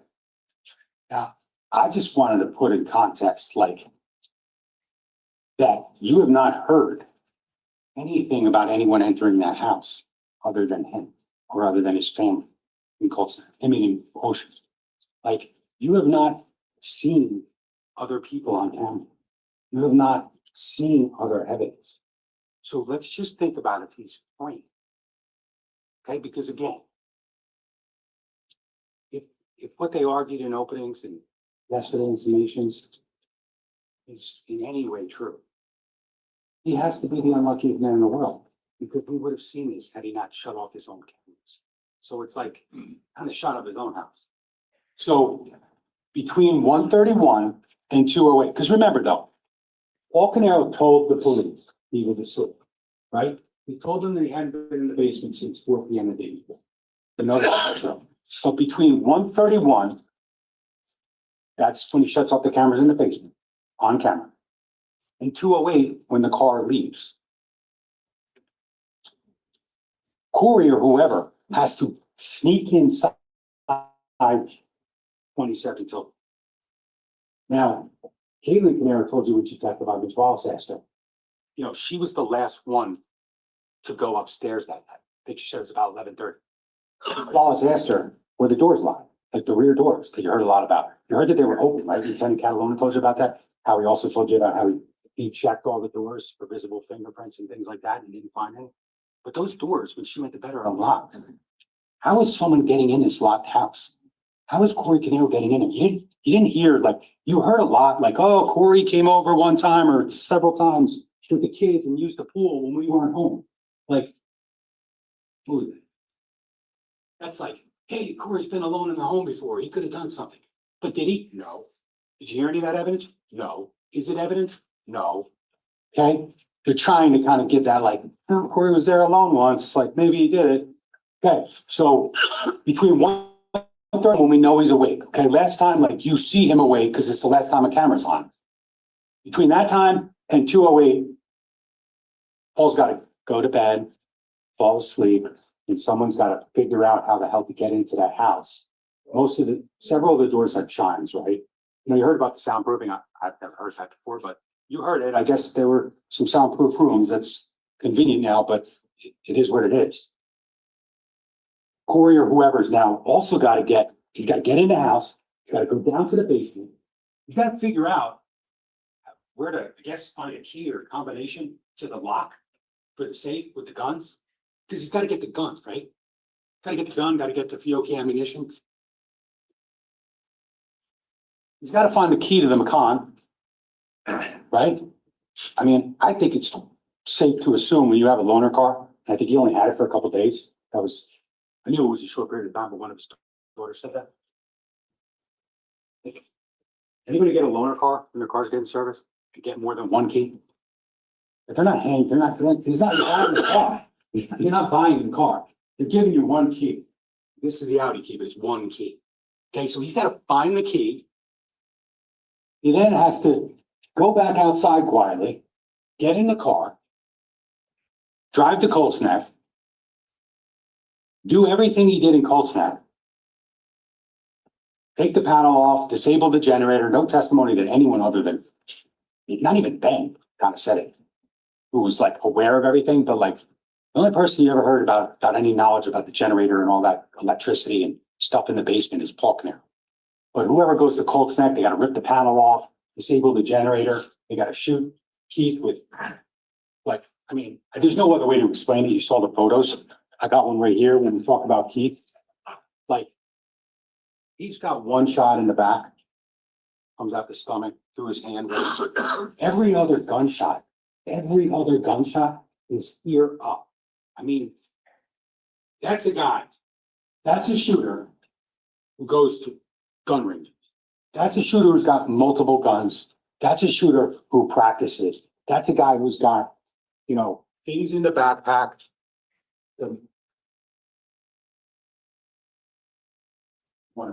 It's this one. The Mantis training system in the backpack in the Cayenne with the barrel and silencer. Those are accurate shots. They're like crazy accurate shots. And that's like a guy who's got targets hanging in his basement next to the rest of his guns in his gun locker. That is like marksmanship. You don't need a laser. Laser target's only for practice, not the real thing. It's got to cut the OMT line in the basement. got to go back to Tilden. He's got to park the Macan. He's got to again get back in the house quietly when Marissa, Caitlin, Susan, and I guess Paul are all asleep in the house. That person then has to go back down to the basement, take the clothes off, stick them in the area where we would have seen them stick it. Had the camera not been shut off. They got to go over by the gun safe. I guess now they must have the key or the combination at this point because they got it out the first time. But now they got to get the gun back in there. They got to take the barrel out. They got to know how to take the barrel out. Sergeant Clayton told you it's not complicated. I mean, I don't have a gun, so I don't. I've heard how you do it. Just pop the slide off, put the barrel in, take the barrel out, whatever. But they got to do that, and they got to have a reason to do that, which is very inconsistent with what we're talking about, setting someone up. And again, they'd be doing all this by that locker in that gun area with the cleaners and all that stuff. They'd be doing it in a place where they should have been on camera, but they weren't. Because he was either guilty of murder or is the unluckiest man in the world. Person then has to get back out of the house, set the fire at 4:30. And then interestingly, I said it yesterday, but I don't know how the mystery guys that are at the house at 4:30, if that time's accurate, are still there at 5:02, 5:01 and change when that second blaze starts in the garage area by the driveway. 32 minutes these guys are going to sit around? That's about as dumb as knocking on the door after you set fire to a house. It doesn't make any sense. It's just a way to try to figure out a way to say that despite the evidence all pointing to me and all being extremely devastating, hey, I got set up. But all these steps set fire to the house, put Paul's backpack not into the Macan, but into the Cayenne in the garage. And again, third place, we should have seen that backpack go into the Cayenne because it's in the garage and you saw it when he shut off the cameras. Unluckiest man in the world.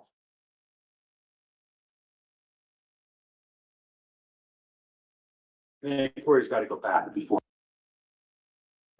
Caitlin calls and his wife gives him the phone and they speak before he comes over and takes him out the bed.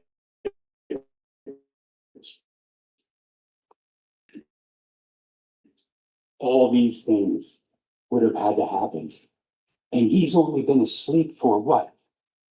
I mean, he's in the basement at 1:31. Like, how quickly could Paul Caneiro have gone upstairs and gone to bed? Like what? I mean, minimum, he's got to go upstairs, he's got to lie down. No matter how tired it is, takes a couple minutes. Like within 20 minutes of that, all of a sudden someone's sneaking into the basement and taking the gun and then leaving and coming back and somehow getting in without serving anyone, without the dogs barking, the doors are locked, etc. And again, I didn't show this yesterday, I skipped past it by accident, but like in the context of where Mr. Caneiro is at 1:31 and he's not sleeping. Within a few minutes of this, someone else has got to sneak down here, right? And get that gun right out of here. A locked, you saw that big lock. There's pictures, you'll have it, take a look.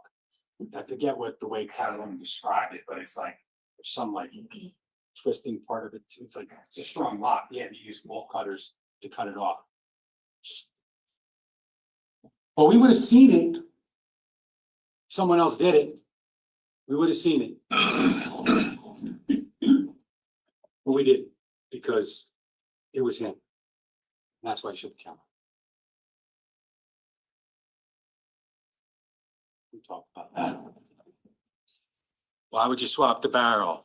Why would you plant the blood on the evidence in the defendant's basement and then try to destroy it if you wanted to set someone up? It just doesn't make any sense.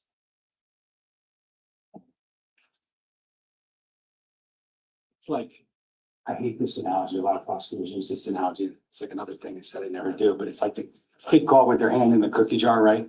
You know, mom walks in and catches the kid in the kitchen. He's got his hand in the cookie jar. He's got some crumbs on him, and all of a sudden his mom's like, what are you doing, Paul? And he goes, it was Corey. That's really what we're talking about here. Follow the evidence. Follow the evidence. You know, again, it's implausible to understand how someone gets Mr. Caneiro's DNA on the inside of his jeans and in other places that we've talked about.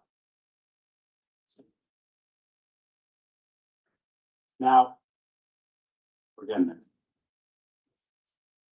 Obviously, you probably all recall video that was ultimately obtained from the Wise cameras at Keith's house. Same grouping of cameras where we saw the conversation in the office and in the kitchen. This is the garage north camera. And obviously, this is we played about 16 minutes of video, 2:35 to 2:51. And you see someone appear, right? And then you hear that metallic noises as the person's ripping the panel out or trying to, and it's taking time. You see the person go that way. We're gonna watch. We're gonna watch a portion.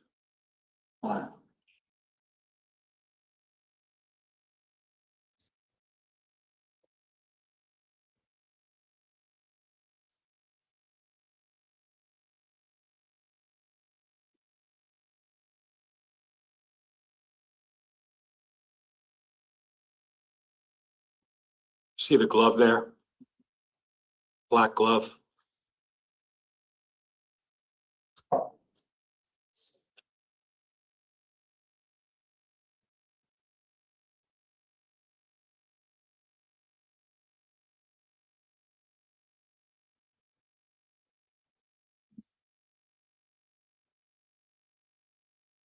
Going back towards the generator. We just saw a small portion. There's about 15 minutes. At times the light comes on, light comes off. He goes through, he goes over by the generator. That's where he's kind of over by the generator over here. But it's not really gone very long because we know it's just switch. Because if you know where it is, just shut the auto on off switch off, right?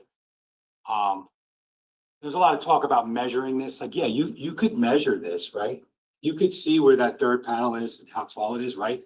But the problem with that is that there's no way to really tell because this camera's at an angle.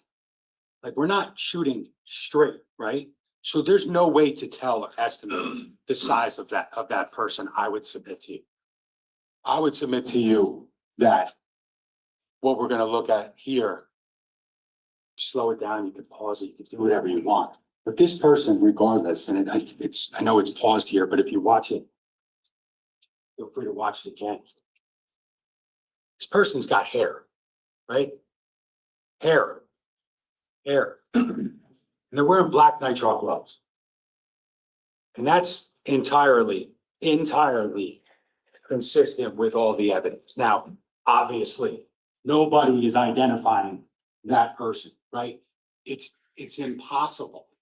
But when you look at all the other evidence in his car that's driving on Willowbrook just a little bit earlier and then parking, out here, right? Out here past the solar panels, either on that driveway or in that little opening on the grass, walks right up to this area, right? And remember, when we look out here, this is just a little patio here. And this is exactly where we find the shell casings. So he shuts off the generator, shuts off the electric. He actually doesn't even shut off the solar panels, which shows you that you kind of have to know the house, right? Because what you found out about the solar panel array is that it's not a backup source of power. And I don't know, I'm no electrician, but I would have thought that the solar panel might have done something when the power goes out, but it actually doesn't. And really the only people that know that are the people that are there, who saw that the house was being built, Paul Caneiro, Keith Caneiro. So you wonder why that wasn't shut off, because it didn't need to be. But when you think about the evidence in this case, and I know hair is it's a little fact. It's just a little thing, right? But that's not Corey Caneiro. That's not Keith Caneiro in the middle of the night either, because they're both bald. And these gloves right here, Paul Caneiro's DNA on them. Just showed him to you. So it's like, we can't tell you everything. You know, I wish maybe we would have saw something out here at around 3:42 with someone leaving the house, right? But we can't because he shut the power off. He shut the power off. Shut it off in Ocean and he shut it off in Colts Neck. When you do that, it makes you look really guilty. And I'd submit to you, it makes it look bad when you're trying to argue that we didn't do this or we didn't find this. Because we had no ability after 2:51 to see anything. We'll talk about that in a second.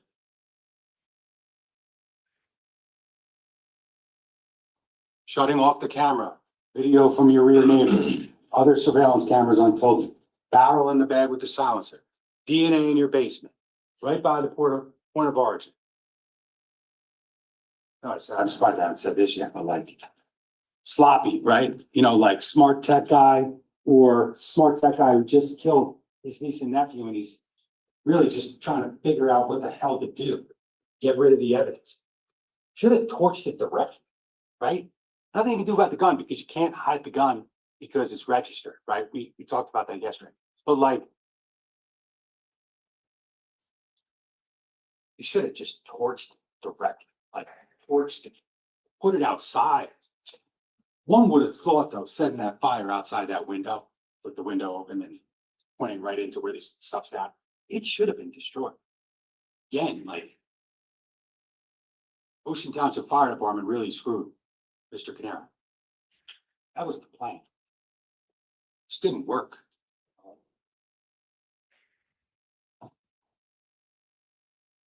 Talk about the no shoes, like his daughter said the other day that no one else had shoes on other than their mom. I didn't see that in the DVR, but I mean, in the body worn cameras. But regardless, I said it probably twice yesterday. He's got time to go back in the house, comes out, fuck, I hit my hand or whatever it is.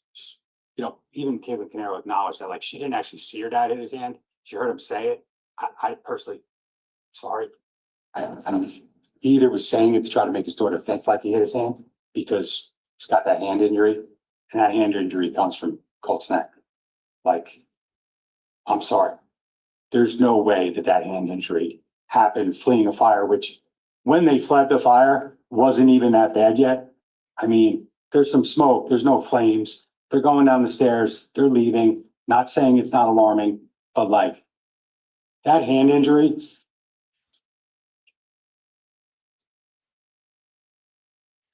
There's no other way to look at it other than it's gotta be Sophia Caneiro.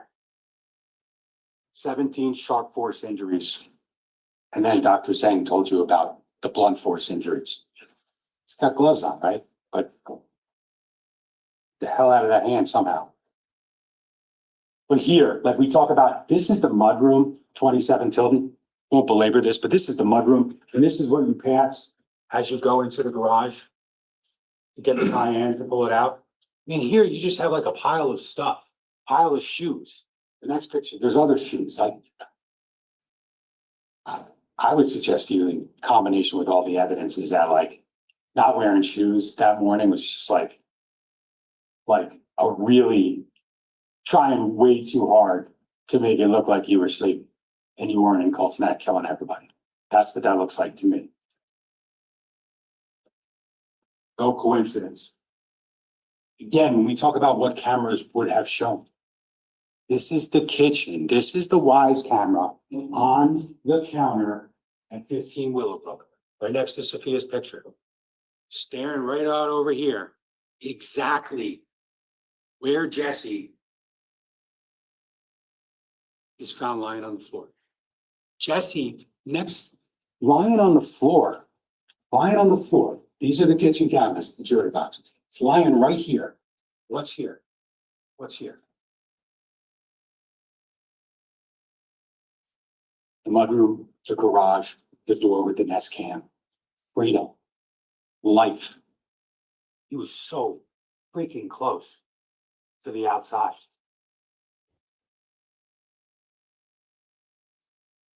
But power was cut.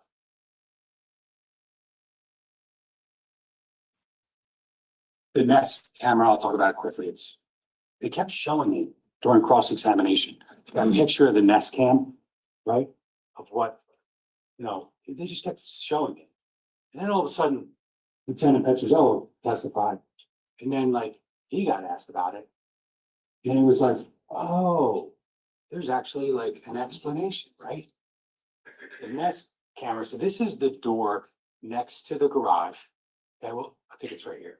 It's the door next to the garage. So the garage is like right over here. This is the front door, right? There's a bunch of video from Wise with people coming in the garage. That's kind of what they did. They pulled their cars in the garage. So like, I'd submit to you that this door didn't really get used very much. But what this picture actually is the exact same picture, like notifications at Nest to Keith Caneiro in Ocean. Your cameras just got shut off. This is what it showed. This is a notification at 2:52 in the morning to Keith Caneiro saying your Nest camera is off.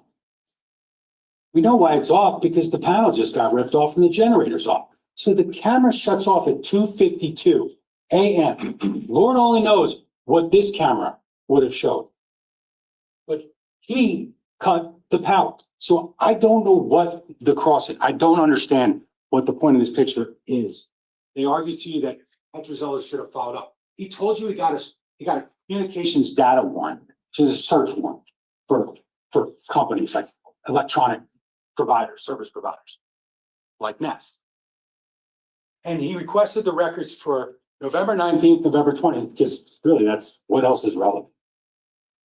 And what he got back from Nest was that there was no footage. There were no activations. They're acting like this is an activation on the 20th. It's not an activation. This didn't come on because someone's at the door. It came on, or it gets emailed to him saying, this is what your camera looked like when it was cut. It's not an activation. It's a notification. Just like Paul Caneiro's. Like the one picture in Mr. Caneiro's basement, when he cuts the power, he's standing by the guns, in the storage locker. So he's in the picture. The other one, he's not actually in the picture when it gets unplugged. I don't know if they're both unplugged from the same place and he's only in one picture and not the other, but like they're right next to each other, so he's there. But like, this is nothing. If there was video there was an activation at, let's say, 2:45, we would have got it from Nest, but there wasn't any because no one was in this area. He's over on the other side of the garage ripping the panel off. So this, ladies and gentlemen, is just confirming all it is. It's confirming that the power was disconnected at 2:51, 2:52, just like that Wise camera showed you. Because kind of like the DVR in the garage, it's like, he's there, it's 2:51 and change, and all of a sudden, camera's off. Coincides with the noise and the jiggling and the ripping of the panel and the door on the ground, right? And the meter on the floor. Can I see the attorneys for a second?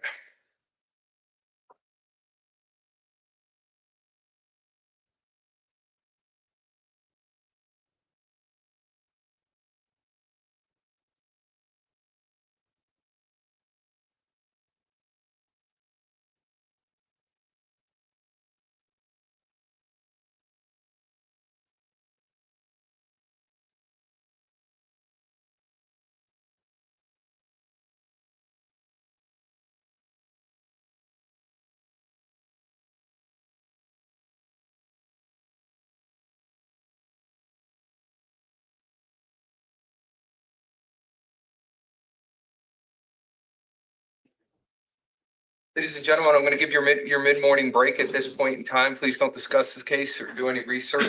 And we'll be back out at about 10 minutes to 11. Thank you all. Get your lights back on.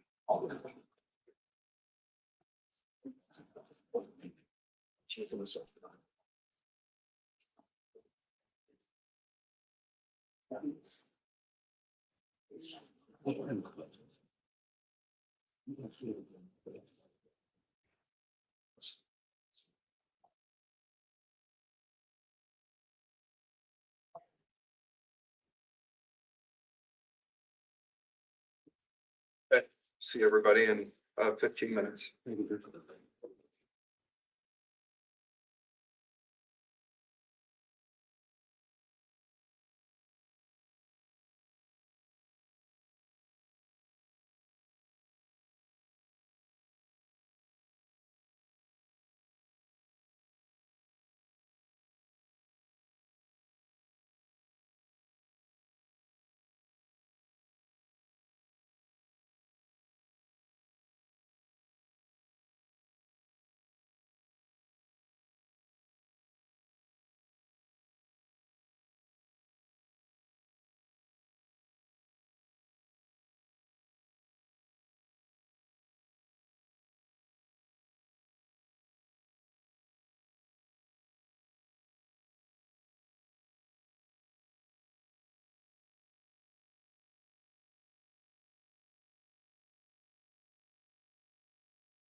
Everyone's back. We'll continue with the summations of the state.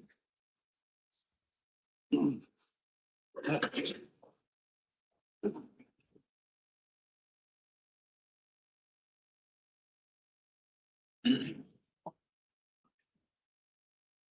done.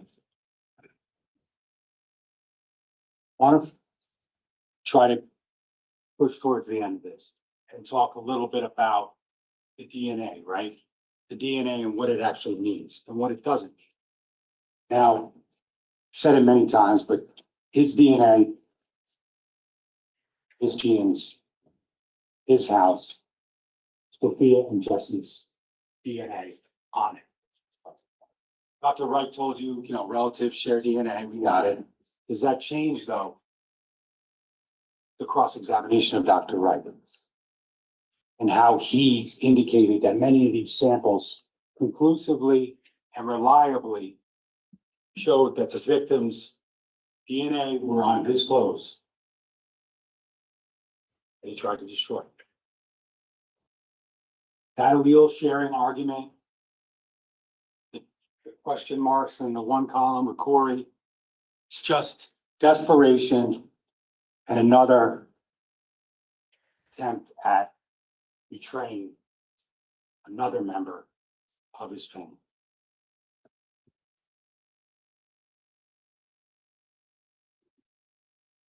There's the knife, and this was recovered, as you'll recall. You can see the state of it now. Detective Vogt testified about how it was found in the foyer area, right?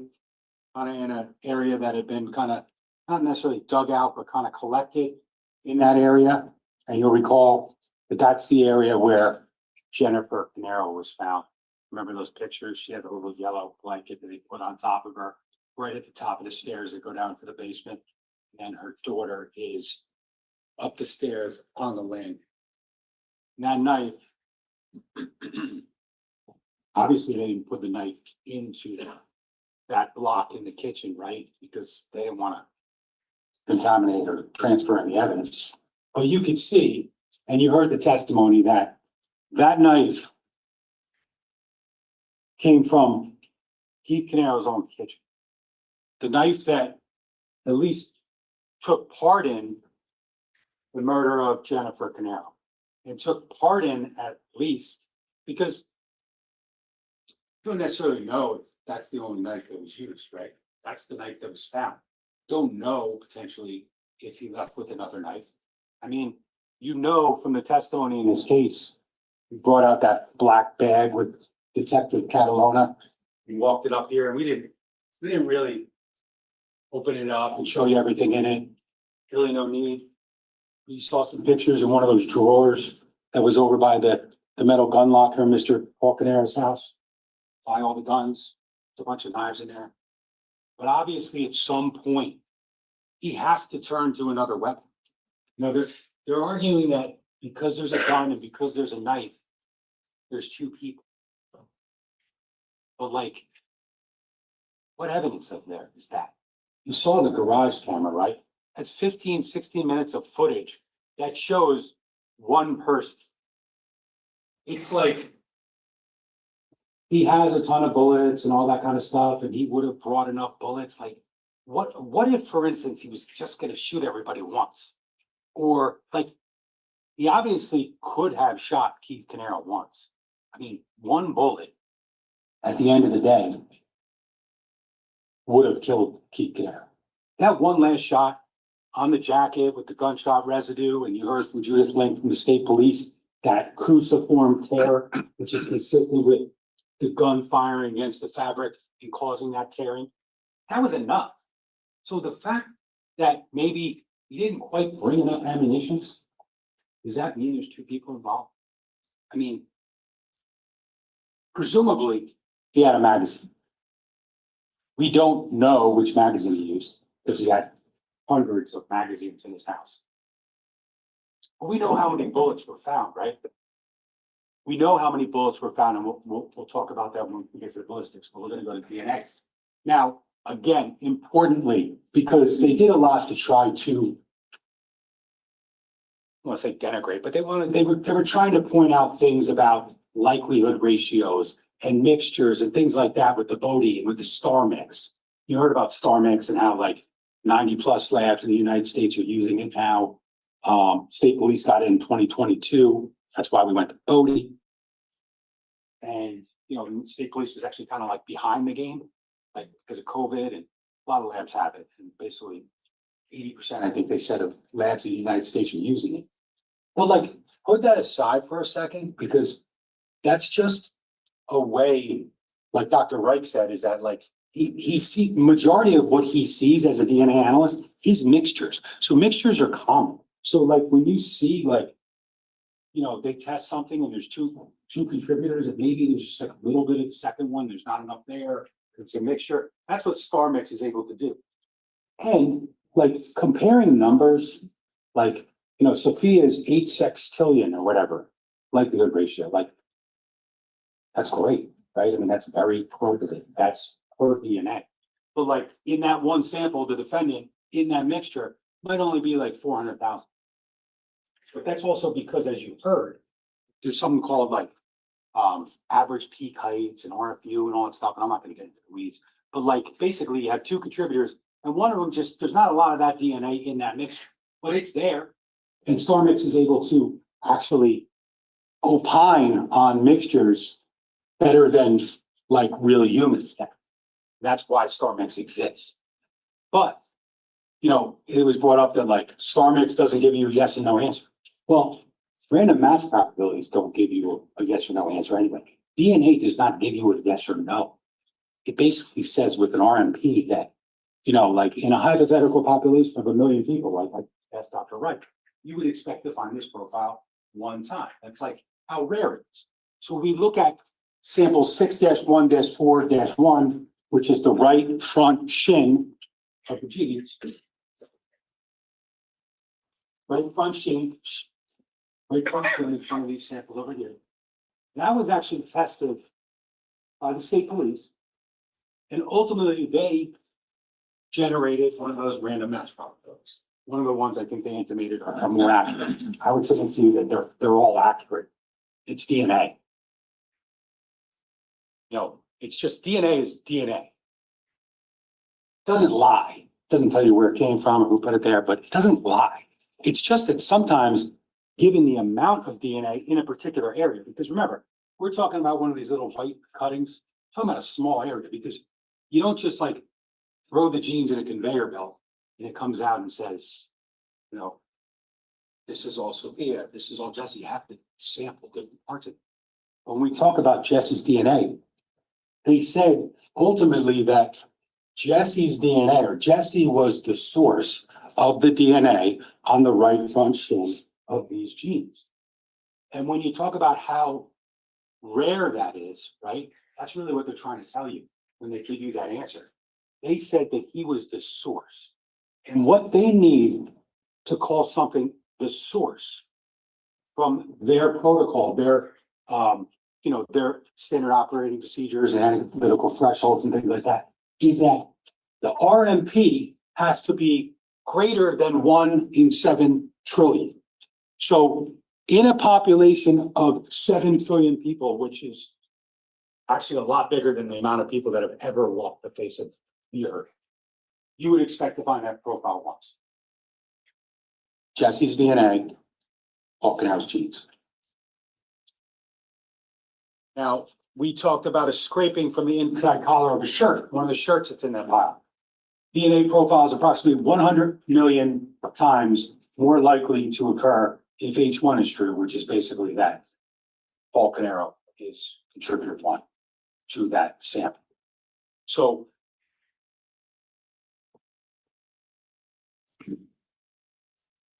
like I said, we learned quickly that Sophia, that Jesse was a little later, but we learned quickly that several areas on those genes had Sophia Caneiro's DNA. So that's quickly. So like that's, again, like before we start digging into finances and all that kind of stuff, we see his car leave, come back, and then they find, well, the dog hits, the cadaver dog, hits on the set of human remains, and lo and behold, the state police tells us that's Sophia Caneiro's. Follow the evidence. Same way they told us early on that her DNA was on the handle which tells you that that's the knife that was thrust into multiple areas.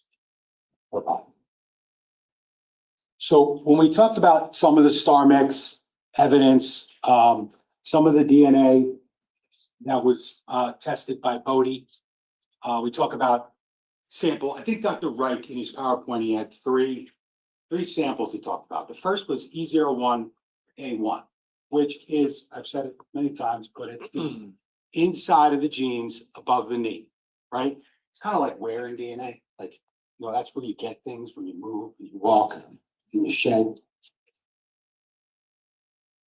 Now, when he talked about it, he was like pointing out different things, and I'm not sure why he chose that sample, because it's very probative, A, and B, it's extremely conclusive. But what he didn't tell you is that contributor one was Sophia Caneiro with a likelihood ratio of 470 sextillion. The number doesn't just come out of the blue, that's science. And then contributor two was Paul Caneiro with a likelihood ratio of 3.7 quintillion.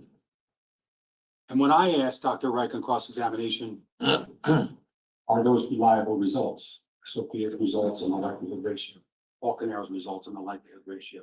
Is that reliable? And he said, yes. EO1C1, another area on the genes. This is the exterior front right thigh. So up here, Sophia Caneiro, single source right here.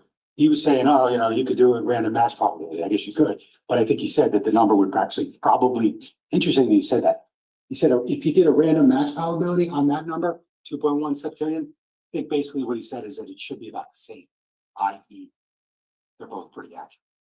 And that likelihood ratio is 2.1 septillion. Again, all numbers, when we put them in context, are bigger than the amount of people that are on the earth today, 8 billion we heard, and the number forever is about 100. Again, Dr. Reich, this is reliable. I asked him specifically, is that a reliable result? Yes. EO2B1, interior of glove 1. I know there's, I think we saw the 6 gloves. Contributor 1, Sophia Caneiro. LR of 1 septillion, Dr. Reich. That's okay. That's reliable, right? Nothing wrong with that. EO3A1, glove 2, exterior, contributor 1, 59%, likelihood ratio of 100 quadrillion. And we got to contributor 2, Paul Caneiro, 41%, LR of 45 quadrillion. That's actually like not, it's kind of like it's not an equal, it's not a 50-50 mixture, but like it's more Sophia, but there's a lot of Paul in there, right? And Dr. Wright, when asked by me, said, those conclusions are reliable. It's their expert saying. EO3B1, glove, interior, and they acknowledge, I think all the DNA people acknowledge that, like, we don't necessarily know which is the inside, which is the outside of those gloves. Like, it's just kind of impossible to tell. It's the way they came to it.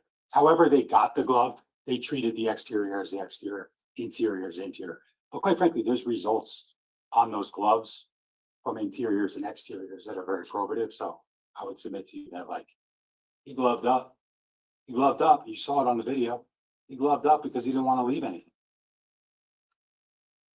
Now the car is so clean. Sophia, 97% of that mixture, 986 sextillion. Dr. Reich says there's nothing wrong with that result. Glove 4 exterior, Sophia Caneiro, 94%. LR of 726 sextillion. Nothing wrong with that result. Glove 5, Sophia Caneiro, you get the point. 870 sextillion. I mean, a bunch of this stuff went out together. Probably didn't need to test all these areas of all these gloves. But I mean, consistently, you're finding that Sophia Caneiro's blood is on these genes. EO6B1 at the glove. And here we see contributor 1 this time, 58%, is Paul Caneiro with an LR of 49 billion. Sophia Caneiro, 42%, 19 quadrillion. No issue with either result from Dr. Reich, who was asked by, who was testifying on behalf. Keith Caneiro, this is a swab from the lower kitchen cabinet. is one of the ones we talked about. This is the one where it's Jesse's blood at the bottom and Sophia is down there clearly bleeding in the kitchen, but not where she was found dead, not dead. But the two of them contribute to the blood on that lower cabinet. It's telling in that these are extremely probative DNA results. They're very reliable based upon the testimony that you heard from even their expert. But it's very probative, like, what the hell was happening? The dark.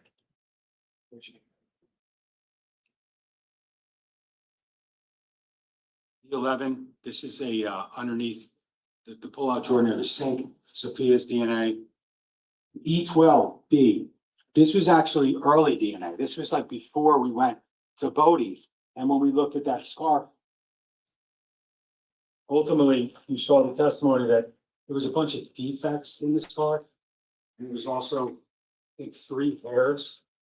You look at defects here, hard to tell a little bit, but there's some holes in here, which are consistent with knives.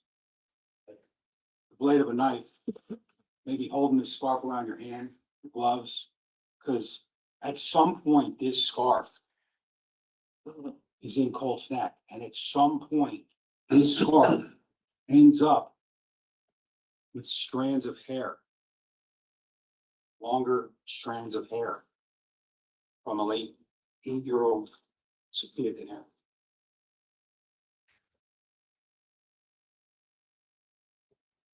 And when they tested this, the random mass probability, meaning in a population of 14 octillion people, you would expect to find that DNA profile one time. E13 was, well, that was a scraping. Let me be clear, just so the record's clear. That was a scraping of the scarf. Once they took the hairs off, they scraped it to try to get a cross section of, see if they get any DNA off it. And ultimately what they came up with on that was Sophia Caneiro. That was the 1 in 14 octillion. The hairs, we have E13, E14, there are 2 hairs, and the results in a population of 4.1 octillion, 34 sextillion, you'd expect to find that one time. We talked about section 61-4-1, that's Jesse's DNA. Dr. Reich says that's reliable. This is what we look at. We're looking at the Bodie chart. And, you know, I think there was one sample that I asked him about Mr. Caneiro's DNA, and it was the one time he tried to kind of, I'm not sure if that's reliable, I'm not sure. And then I showed him a transcript and we kind of resolved it. He has said in the past that that is reliable. Their DNA expert concedes Sophia's DNA is on the jeans, it's on the scarf with defects, it's on the glove. All items from the defendant's case. They're all reliable according to the defense DNA expert.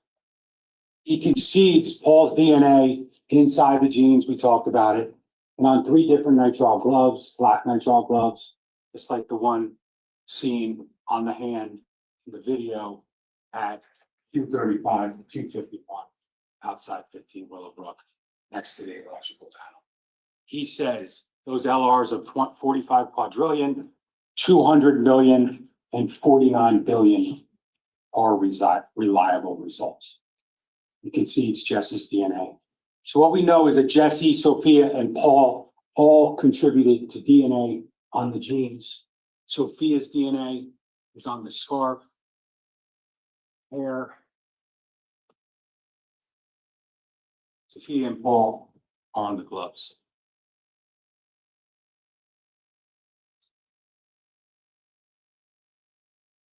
This played for you during the course of trial. It's Paul Caneiro having a conversation with the office manager, and it kind of relates to partially. I never knew him any more than I knew her now. I know, and it really, you know, the stability was not really the main thing. It was, you know, the fear. Don't worry about it. They got what they wanted. I'm here. So in December of 2018, after he's charged, he's trying to get a former employee to come back and run the business. Like, that's what he's worried about on December 5th, 2018, despite the fact that he's facing murder charges. His brother's dead, sister-in-law, Jesse and Sophia. But what Tiffany's saying on that phone call is that Larissa, the other employee, doesn't want to come back because she's scared. And what Mr. Caneiro says is,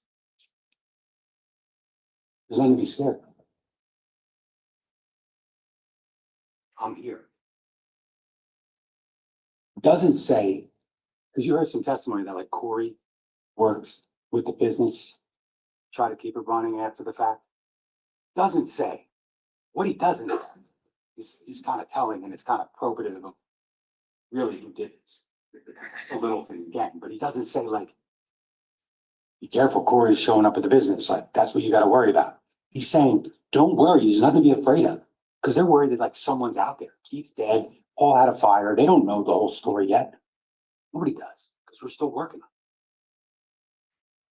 Don't be afraid of Corey, who's at the business every day. They got what they wanted. I'm here.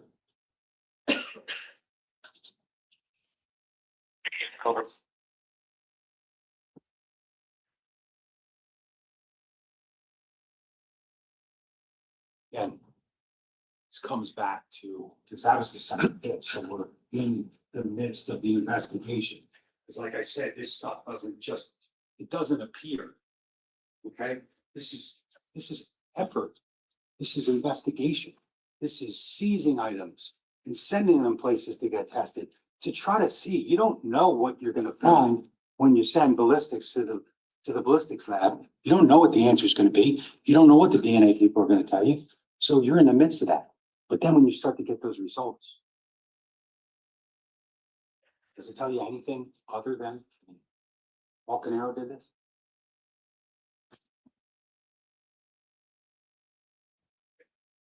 Yeah, this is just something I wanted to show because we talked about it earlier, but when you look at the rear and where the fire started, right in here, 1, 2, 3, 4. So that's just the context of what Dr. Gould's camera is showing you. Just so you can understand that, like, you did see the origin of the fire. You did see when it started. You might have missed the very beginning of this, you know, the lighting. Obviously, it was, wish it was that light. Maybe you would have saw someone walk across, but it was dark out because it's 5 o'clock in the morning. This is the fire. This is the point of origin. The DNA is right inside there. And this line right here, if I had the picture, you'll have it, but John Lightbody, who did the origin of cause, he testified about a picture that's in this living room right here. And you could see there was some like crown molding. It's kind of like up here. It's like some crown molding here. And there's like a, just like this, there's almost like a pillar when you transition from the family room to the dining room. And Lightbody said, yeah, right here, you can see, this is where the fire was going, right? And it kind of got knocked down. But like, if this fire doesn't get knocked down, like, it's already in the basement. You can see down here, it's below ground. I mean, it's trying to hit that evidence, right? It's really trying to destroy that DNA. Just kidding. I mean, I don't know if it could, the fire could have eventually destroyed the guns too. I mean, maybe we would have gotten mad at me, but it's pretty easy. That fire keeps going, destroy genes. I mean, look at what it did to it. Look at what it caused. It caused that, and then it caused that over here, what we talked about yesterday, with that the rest of the genes.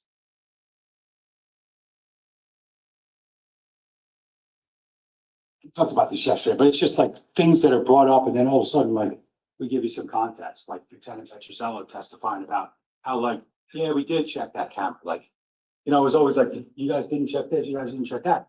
Then all of a sudden, it's like he testified. He's like, no, it's not like a Willowbrook address or like a whatever, drawing a blank on Dr. Volstein's street, or just to the left. But the house back behind Willowbrook, like up in the back, it's actually, the address is actually Route 34, because that's how close Route 34 is. And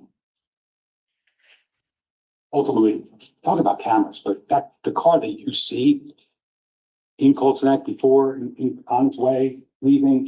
Like, we know what direction that's going, right? We know that's, I would suggest that based upon this and even the timeline they're trying to offer to you, that that's the Macon.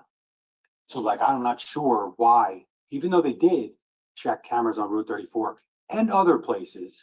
However, you know, in the middle of the night, it's not always that easy on Route 18 to see what kind of car it is driving through a particular location. But I think the testimony stands on its own. But the point being is that it did look, right? That is a relevant camera. That camera, had it been closer to 15 Willowbrook, I mean, they're big properties, so it's kind of like a little different than, you know, Mr. Caneiro's property and the Oxford. Very nice houses, right? Nice pieces of property, but they're closer. So the cameras are going to be more appropriate. But here, I mean, it would have been great if we saw the car park. I mean, it would have been the McCann. But like, he parked over there for a reason. He wasn't trying to be on camera. Like, he may go to Keith's house a lot, but he doesn't necessarily ever contemplate the idea that like Catherine Lucchese across the street has cameras. I mean, that's a big property too, pretty set back. And that's obviously why the footage is kind of had to be pieced together by virtue of like taillights and different things and timing, because it makes sense. And that's his car. We talked about the phone. I mean, just the reality, and I don't know, said it yesterday, but I'll say it very briefly again, but the phone, I don't understand exactly how the phone does anything to tell you that all the evidence that points to Mr. Caneiro does anything other than Mr. Caneiro and prove that he's guilty. But again, just the context of what Jennifer would have been doing. I mentioned before, like, we don't know if maybe she even went outside and got chased in. We don't really know because the cameras were cut, the power was cut. But whatever happened, ultimately, she was killed inside. She was shot. She was stabbed. Just like son, her daughter was stabbed.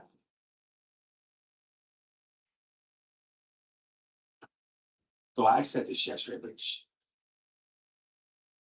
obviously there's some reason for concern. She's going to leave her bedroom. She's going to do it quickly. Whether he keeps gone trying to figure out the power. She hears the gunshots, whatever the case may be. She's not necessarily grabbing her phone and calling 911. I mean, obviously there's a lot of chaos going on. Clearly didn't sound like there was a lot of time to react. So maybe she's just more worried about trying to protect Jesse, trying to protect Sophia. Maybe her instinct was just to help, and that her phone's upstairs and that she's got a gun pointed at her, got a bullet that's about to be in her brain. Because this is what's going on. This is Jennifer's body. Remember when before the detectives, they wanted to protect the integrity of the scene and the investigation. And Detective Cordoma, Detective Vogt, and Lieutenant Mueller go in and take the body out. And Detective Flanagan, who took a lot of the photos, Detective Cordoma told you, he took a lot of the early photos. He was like the first guy there from forensic. And you could see the depths of the fire in the back of the house. Like, you got a real sense, which Cordoma said was very helpful. Seeing the track, the path. And the evolution of the fire was very important to where it started, because it wasn't always a certainty where it started. I think it started in that cedar closet. I didn't put the video in here, but one of the interesting things that you can see from Patrolman Mazzicola, his NVR, his camera and his police car. Remember, he pulls up to the front of the house, and there's a point in time his camera's just running, where he goes over to where Keith is. Dr. Goldstein's over there, and another officer comes, and Mazzicola and Miyakawa, the two officers, they go around the side because that door is open. Remember kind of where that one live round is found on that southwest patio. There's an open door, and they find that door open, right? I think I said it yesterday. And obviously they looked at that area to see if there's any fingerprints or anything, but like that's kind of the way he went out. And that's the probably just about the best way to get out when you're trying to get to your car. You're trying to do it quickly. But on that, once Mazzicola and Miyakawa, the other officer, they go around, you can actually see, well, first you see, Dr. Goldstein open that door and smoke. And then they actually open the camera, the door where the camera would have shown them opening the door, but power was cut at 2:52. But Mazzicola opens and you see the smoke come out by the garage. But during the course of that body worn camera footage, one of the guys, his name's Sergeant Savage, walks across the front while the other officers are over on the side. And like, when you look at the front of the house, all of a sudden, for the first time during during that body worn, there's like a little area on the bottom of the house where you see the flame. And it's like to the left of the door. It's real low. It's the first time you see it in flames. All you saw was smoke in the front of the house. Flames were in the back. But that was like exactly where the fire had eventually pierced that cedar closet. Because it's coming up and out and it's just right there on the bottom. It just tells you visually that origin, was right. The area of origin being the cedar closet, because that's exactly where it would have been. You saw the floor plans and the surveys. So it's just interesting to know. So again, we're just talking about what's going on. Why maybe she didn't take her phone. I'm not gonna, you saw what you saw. This is just an x-ray which just shows obviously confirming gunshot wounds to the head. Jennifer Caneiro, that's all I can show you. That's all you need to see. Just talking about that blood, this is the foyer. What's going on in that house at 3:30 in the morning? Sophia running into the kitchen. Then we got Jesse, right? Coming around to where he's ultimately going to take his last smoke-filled breaths. We got, this is the one where it's Jesse and Sophia. Like, who would have thought? Just think about Sophia's in the kitchen and she's already bleeding. So she's already been attacked. But she's there and there's only really one way to look at it. You can judge for yourself for sure. Like, she's gotta be like checking brother. But then she runs out of the kitchen, up the stairs, onto the landing. And that's where Carmelo Lamarca, the firefighter, ultimately found her. That's what Zane told you, that like she was left alive. 49% carboxy hemoglobin. Kind of a man. And then lastly, this is probably, we can't say conclusively, Cordoma kind of explained it as best you could, but like, see the swipes and all that, he told you about that, but like, this is now going east in the house towards where you exit the kitchen and you go up the stairs, and she would have passed her mom lying there on the ground. Her mom ultimately suffered fatal injuries so that she didn't now smoke. Jesse did. Sophia did to another level. This is the wound to Jesse's chin that we talked about.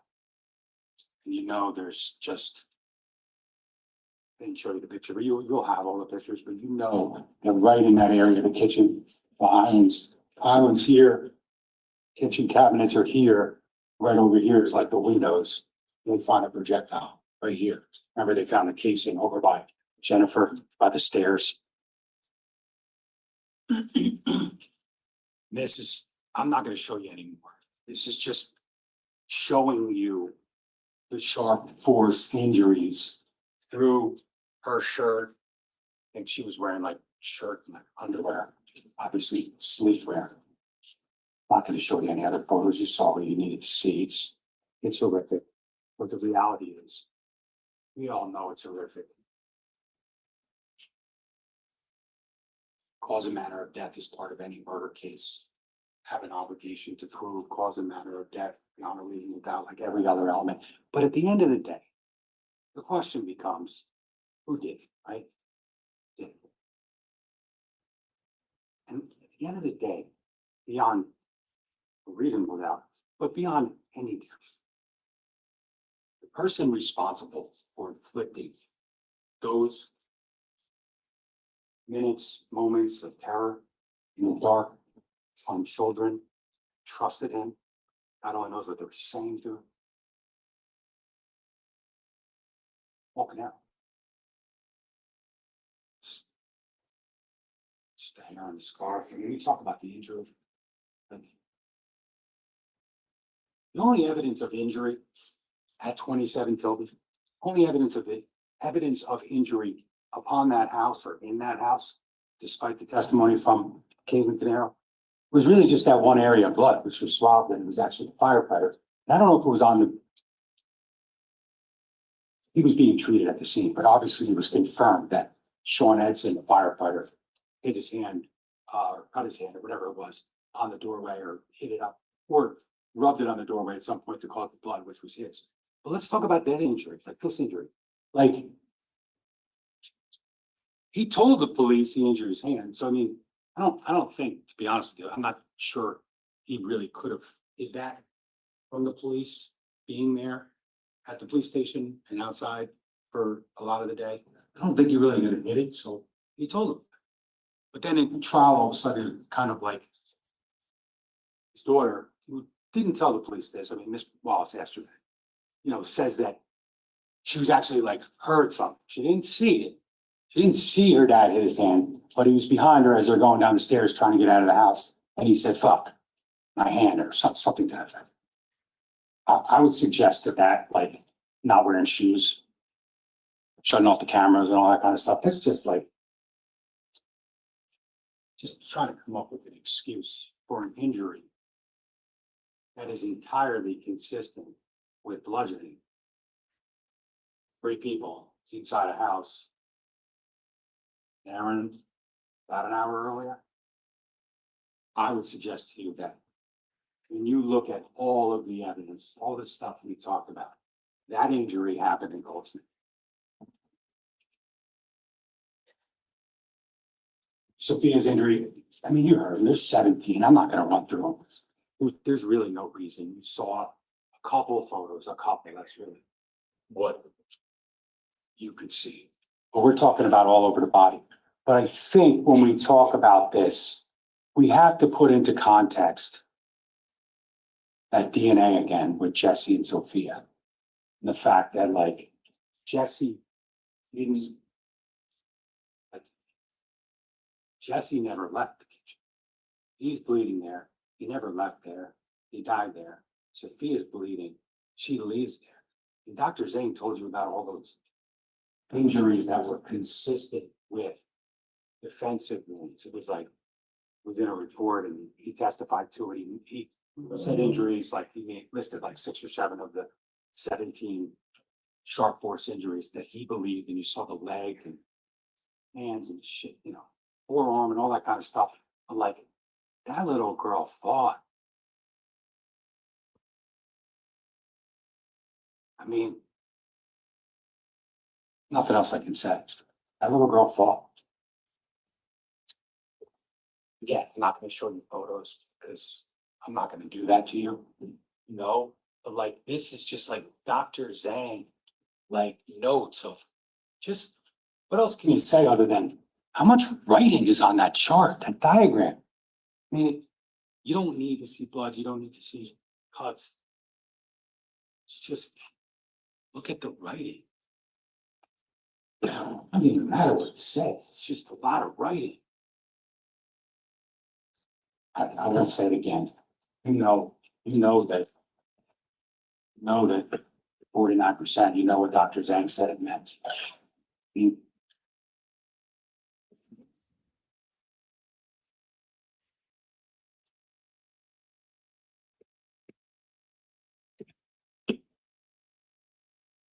Michael Abraham, the guy from the ATF, the electrical engineer, he told you about the Verizon OT line. He told you about the generator. He told you about it. He was brought in because he's an expert. He's an electrician who works for the ATF. And ultimately, he assisted with determining, what the power meant in conjunction with the fire. And ultimately, what he determined was that there was no power. The home was de-energized at the time of the fire because he cut all the power and he cut all the cameras. This is the Verizon ONT line, which was cut. I'm sure you remember that. This is a line that was purposely and knowingly cut so that no help would come. No smoke alarm would be triggered. No alerts to the outside world.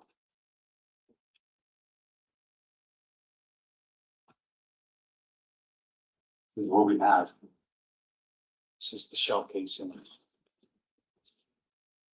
This is the live round. Or no, sorry, this is shell casing. All BOP, very rare ammunition.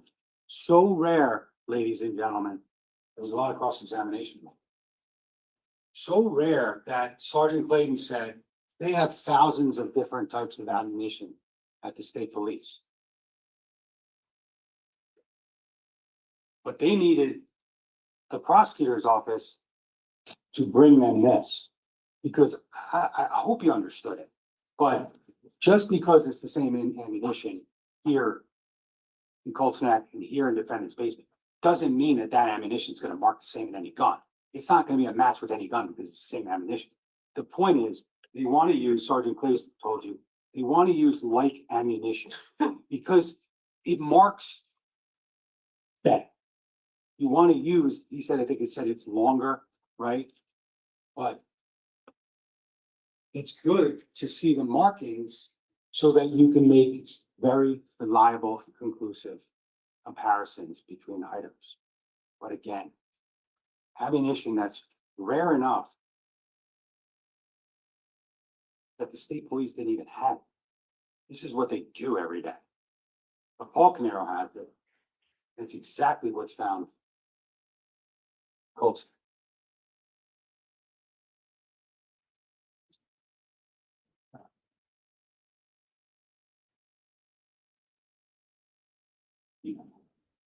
This was brought up yesterday. You know, why would he use a knife if he had a gun? Now, I think I explained this morning, but you know, I don't know that I can ever answer it. One of the things the judge will tell you is that, like, we can't get into the head of someone. You're going to be asked, and you're going to be read the law about state of mind. And that when you talk about murder, you're talking about purposely and knowingly, or purposely or knowingly causing death or serious bodily injury resulting in death. But one of the things the judge will tell you, I suspect, is that we can never get inside someone's head, right? So we don't know exactly why someone always does things. But I would suggest that when we talked about, there was the southwest corner, there's a live round right by where that door was open, right? Now, that live round was ultimately compared to other shell casings that Clayton tested. We'll get there almost. And that round wasn't fired. It's a live round. So it kind of looks basically this. This still hits that. But it was extracted from the same handgun as the other casings. So you match casings to the gun and bullets, fired bullets, to the barrel. But the extractor marks, the ejection marks were the same as all the other cartridges. So this round that was found right by where that door was found open in the back corner of the house, Mr. Caneiro probably went in and probably left. It's the same as all the other cartridge cases. And the reason why it's there, I asked Sergeant Clayton, is that really either there's a malfunction or he forgot that he racked the gun, right? And there's a bullet in the chamber. And so when he racks it again, pops out. So it ejects, but it doesn't fire. It doesn't pull the trigger. So it's there. It's from the same gun. It's just another piece of ballistic evidence when you look at the numbers, because there's 6 shots outside. There's 2 shots that we know of in the house because we have a casing in one area and we have a bullet in the other in the kitchen. There's 1 round on the southwest, I think I said southeast, the southwest patio. And then we also later found, interestingly, we found out the state police actually told us And these genes, when they were sent for testing, and that pile was sent for testing. Ultimately, New Jersey State Police Item 6-4 actually got like 6, I think it's the same number as the genes, so they kind of like found that. Same headstand, Yoki ammunition in the pile. I think where they found it was the pocket of the genes, but your recollection will control, but it's another piece of ballistic evidence. Linking the guns to Paul Caneiro, the DNA to Paul Caneiro, ballistics and the DNA to Paul Caneiro. But again, we're talking about 10 shots. I mean, there could have been a 10-round magazine, could have ran out, could have been more than that. Could have missed Keith a couple of times. They were never found because they would have flown out to Willowbrook. I don't know. But at some point during that interaction with Jesse and Jennifer and Sophia, a knife issues. Just because he had a gun and a knife doesn't mean that it's anyone other than Paul Caneiro. So when we talk about the state police ballistics, we first talk about 5 bullets. We talk about these 5 bullets. State police numbers 11, 12, 17, 20, and 26. Its evidence number is 302, 304, 309, 325, 331.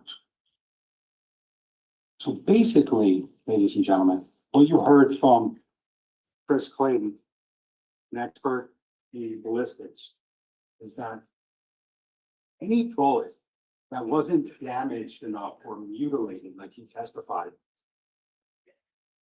those ones that were found in the office, Jennifer's brain, anything that was remotely intact,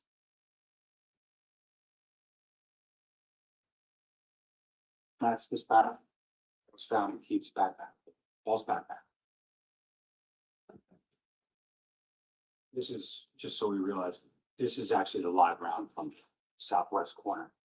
And this is the one that, although it wasn't fired, it matches all the projectiles, all the shell casings.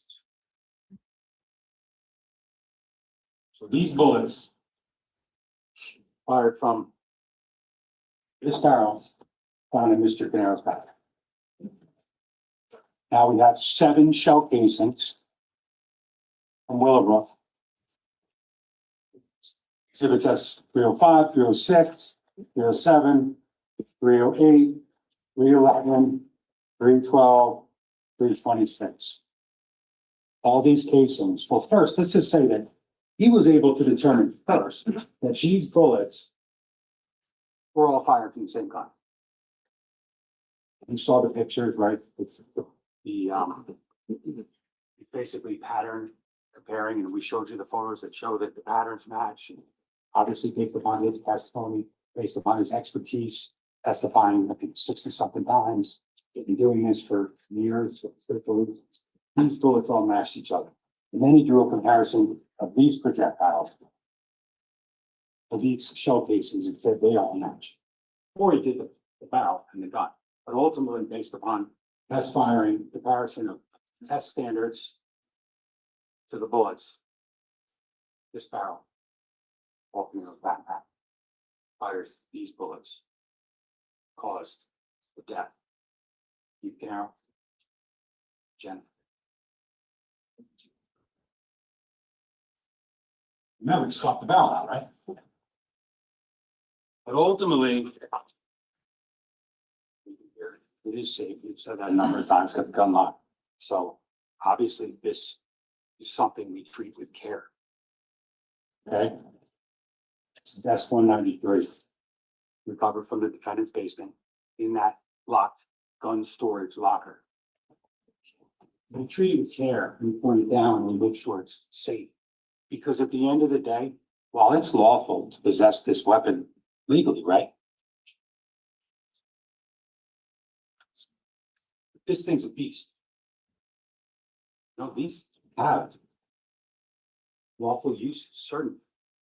People use them for sport and to practice, and that's fine. But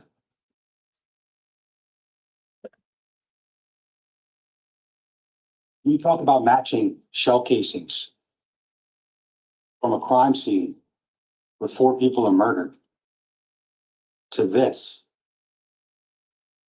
You gotta treat this with care because this thing takes lives.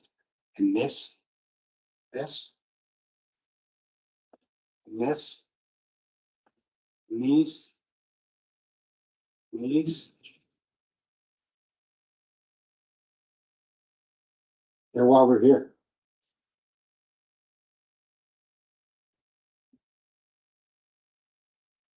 That gun from his basement, and that barrel from his backpack, separated carefully, meticulously, purposely, fired these bullets and expelled these shell casings. Somewhere between 3:26 and 3:30. And then he went into that house and he caused the rest of the carnage.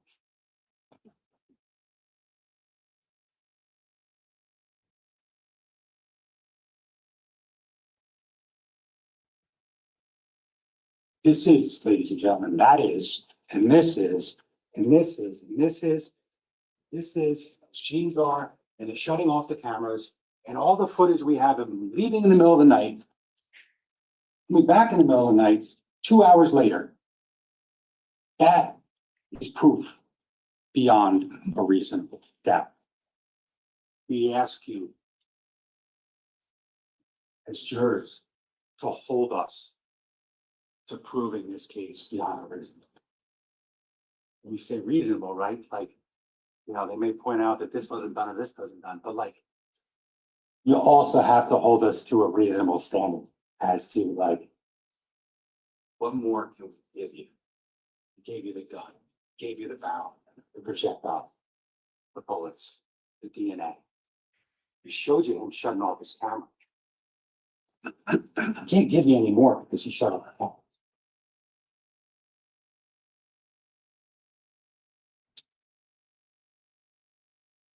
We followed the evidence in this case. Murder doesn't make sense, but murder happened. Murder happened November 20th, 2018 in the darkness. And it happened 4 times. There's no way I could justify anything remotely resembling a good reason, but it happened. Talked about timeline and promise, just want to close the loop with respect to the timeline. Okay, you talked about it, and I think the defense, you know, Ms. Mastalone, I think it was with Lieutenant Petrozello, we created a timeline and all that stuff, and I guess the idea was that like the timeline doesn't make sense, or there's not enough time to do this and not enough time to do that. Well, you'll have those timelines and evidence. They've been marked. I think Ms. Wallace then asked some follow-up questions and we added some things. 3:50 is a phone call, first phone call. 6:05, Keith calls Paul the second time. 1:27 a.m., Paul plugs in his iPhone. Probably just after practicing with the laser light in that other 6 hour. 1:28, goes into the garage, shuts off his camera. We see the Cayenne, see what we would have seen. 1:31, he goes downstairs. Sorry.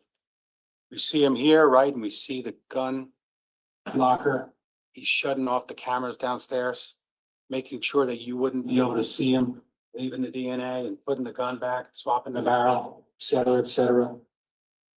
And we get to the Porsche, clearly Porsche Pecan 207, leaving Tilden. 2:27, Porsche Pecan, Willowbrook. 2:35, 2:51, the video we saw with the gloves and the hair. 2:52, the first alert from the Verizon saying, basically the Verizon box is not cut yet, but saying that power's cut to the area. Same way that camera, the Nest camera outside said 2:52, right?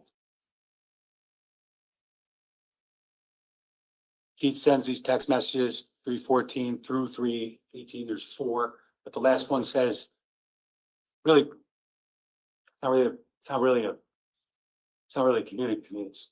It's a text message, but essentially, if you want to look at that as communication, that right here is the last thing that Keith Caneiro would ever say. And it's basically telling his brother he's going outside to check on the generator. Little did he know that when he got outside to check the generator, these and this, we're going to end his life. We know the Verizon line cuts at 3:42 per what they said. So there was also some testimony. I'm not going to belabor it because 6 minutes is there's no question it's enough time. But it could have actually been a little bit before 3:42. I think Mike Abraham said that Verizon pings the box every once in a while. I think he said every 30 seconds. So I mean, it could have been 30 seconds earlier. Who knows if that's like inaccurate, if it registers right away, but the line's cut, the fire's set, and then he runs, like, look at the pictures. I mean,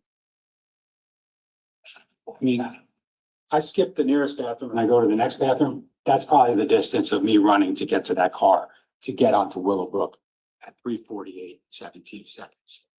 And then ultimately 4:08, Horst McCon returns to Tilton. Paul's iPhone is unplugged, 4:54. The main fire starts at 4:57. Horst Cayenne pulls out 27:50.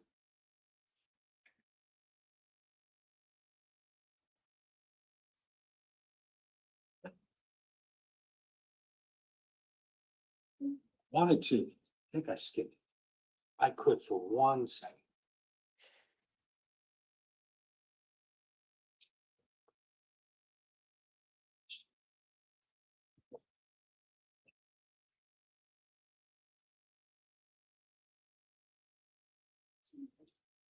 Apologize. Almost done.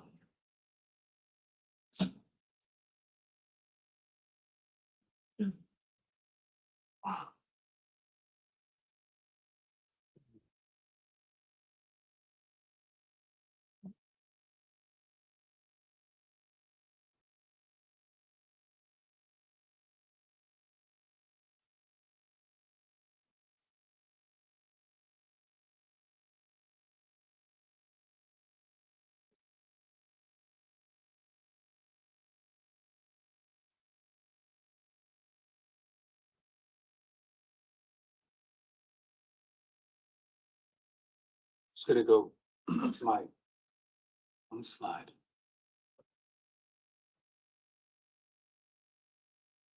I'm gonna take you back for 1 second. Just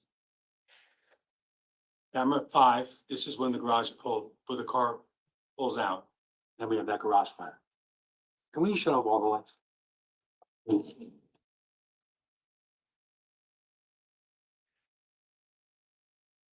So we know the car pulls out. Mr. Caneiro pulls the Cayenne out. About 5 o'clock. Fast forward, because we know we got about a minute and a half till that fire starts. We're gonna let it run now. About 5:51. And just, when I talked earlier, this is that light by the garage. One of like the sconces or wall mounted lights to the garage. Just in the next little while, just want you to pay a little attention to some movement, some shadows in this area before the flash.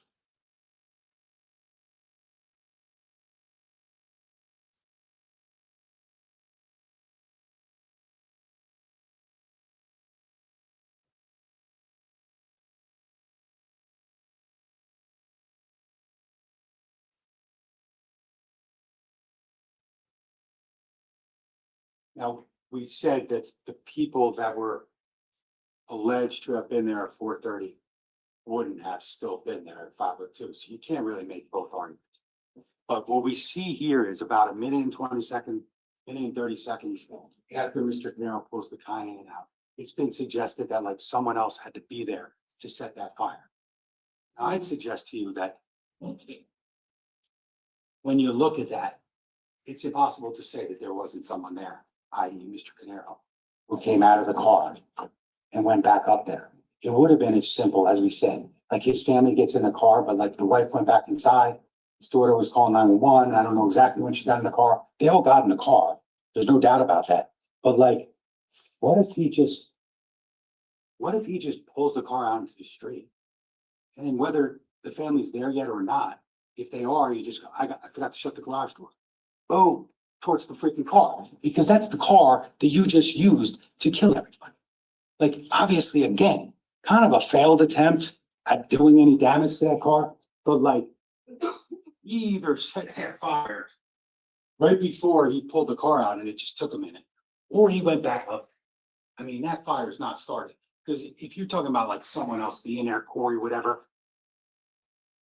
Yeah, if he's not there, he's sitting in the street. It's not like he's not there to see what happened.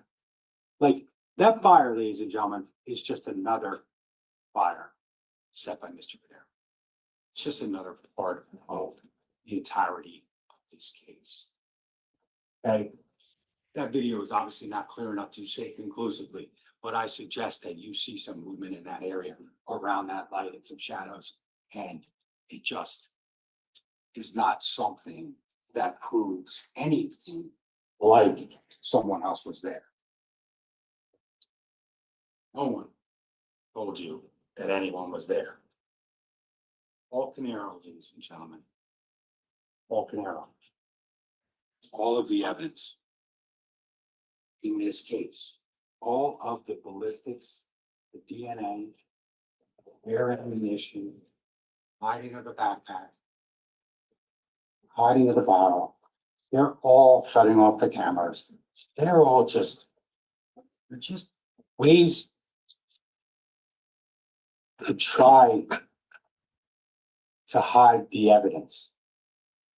The evidence that shows that he and he alone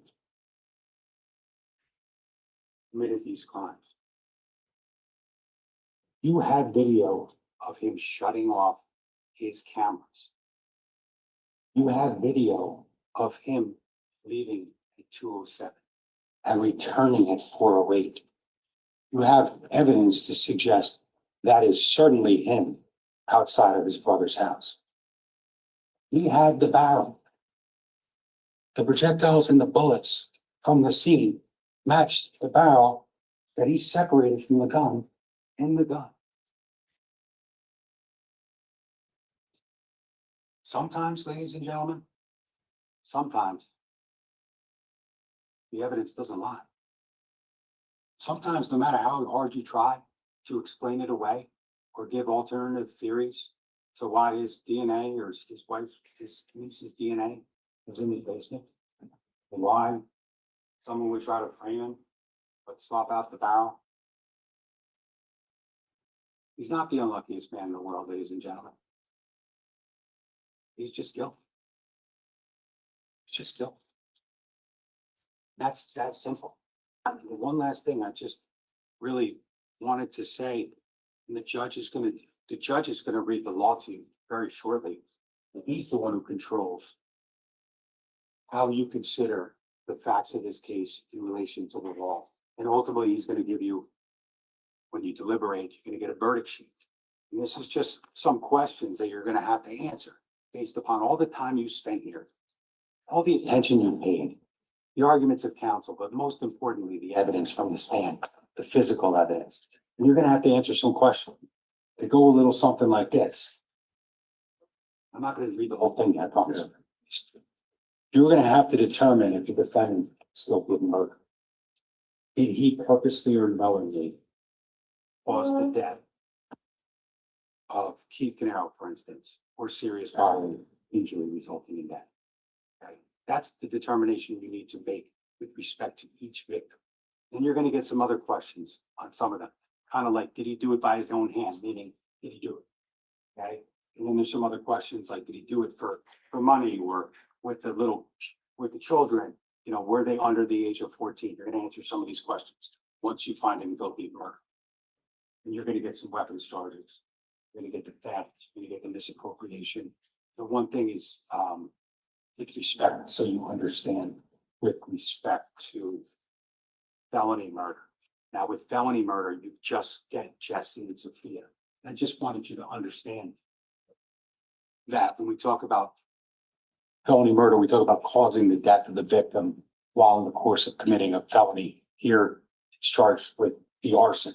And the reason why you have Sophia and Jesse and not Jennifer and Keith is because of that very fact that we know, based upon the testimony of Dr. Toma and Dr. Zhang, that like Sophia and Jesse were alive after the fire was set. So they were killed in the course of him setting fire to the house. Now, they're also victims of murder because they were purposely or knowingly killed by Mr. Caneiro. But I wanted you to understand that is really what we're talking about and why you just see them there as opposed to Keith, their father, and Jennifer, their mother. Ladies and gentlemen,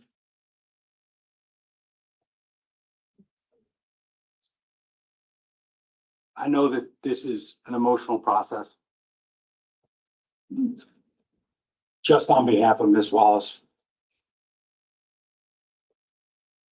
just want you to know that we appreciate the time that you've all devoted to this. I'm sure the defense does too. I'm not trying to grandstand here, but we do appreciate the time, the attention, how you showed up. Sorry if there were delays at times, could have been our fault. Who knows? But when we talk about justice and we talk about things like reasonable doubt and presumption of innocence and things like that, just remember that like we get held to a very high standard, and that's the way it should be. Okay, we're the state. We have to prove. We have to convince you that this man committed murders, felony murder, weapons charge. We have to do it beyond a reasonable doubt. And that reasonable word is just kind of important because we have proven it to you beyond a reasonable doubt. The DNA, ballistics, cameras, all the other testimony, all the little things, like showing you he wasn't set up, showing you that that was just another way to try to deceive. I would argue to you that the evidence will not deceive you. It will take you to a place where you will go back into that room and you will decide amongst yourselves that this man, contrary to a lot of things you may have heard about him, this man on November 20th, 2018, Colts Neck, New Jersey, killed his brother, sister-in-law, 11-year-old nephew, and his 8-year-old niece. Ladies and gentlemen, one final time, we appreciate your time. The only just verdict in this case, the only one that follows the evidence, that Mr. Caneiro is guilty of all these crimes. Thank you.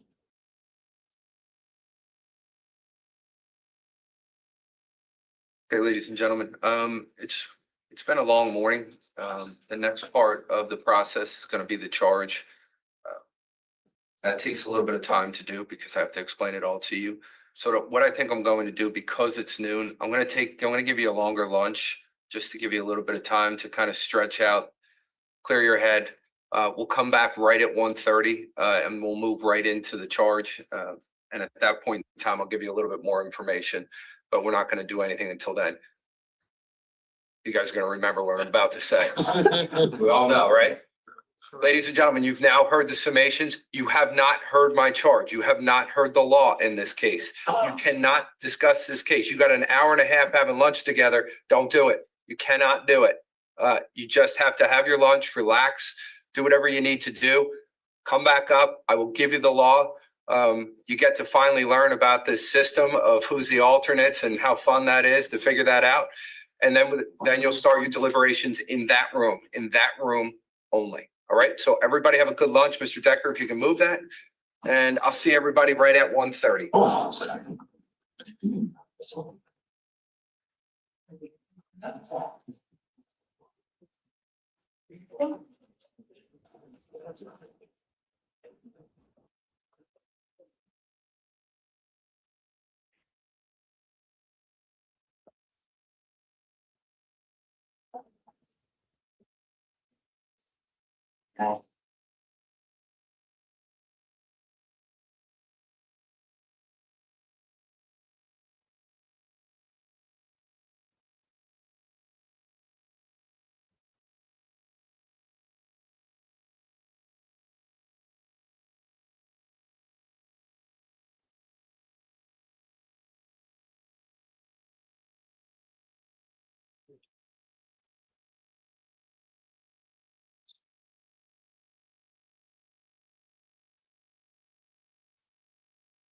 Have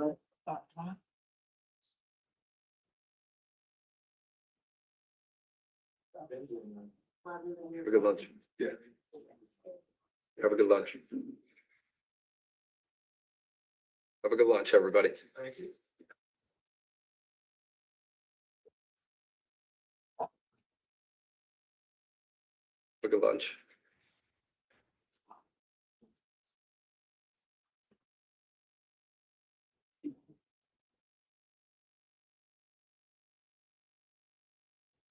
Counsel, is there anything we need to put on the record before we? No, Judge, I just, with respect to the power plants, you want to mark copies of those as C exhibits or? Not C, but there'll be the next S exhibit or an S exhibit for you and a D exhibit for the defense. And while that won't go into the jury, it will be secured and be a part of the overall record in this case. Everybody have anything else for now? Yeah, sure.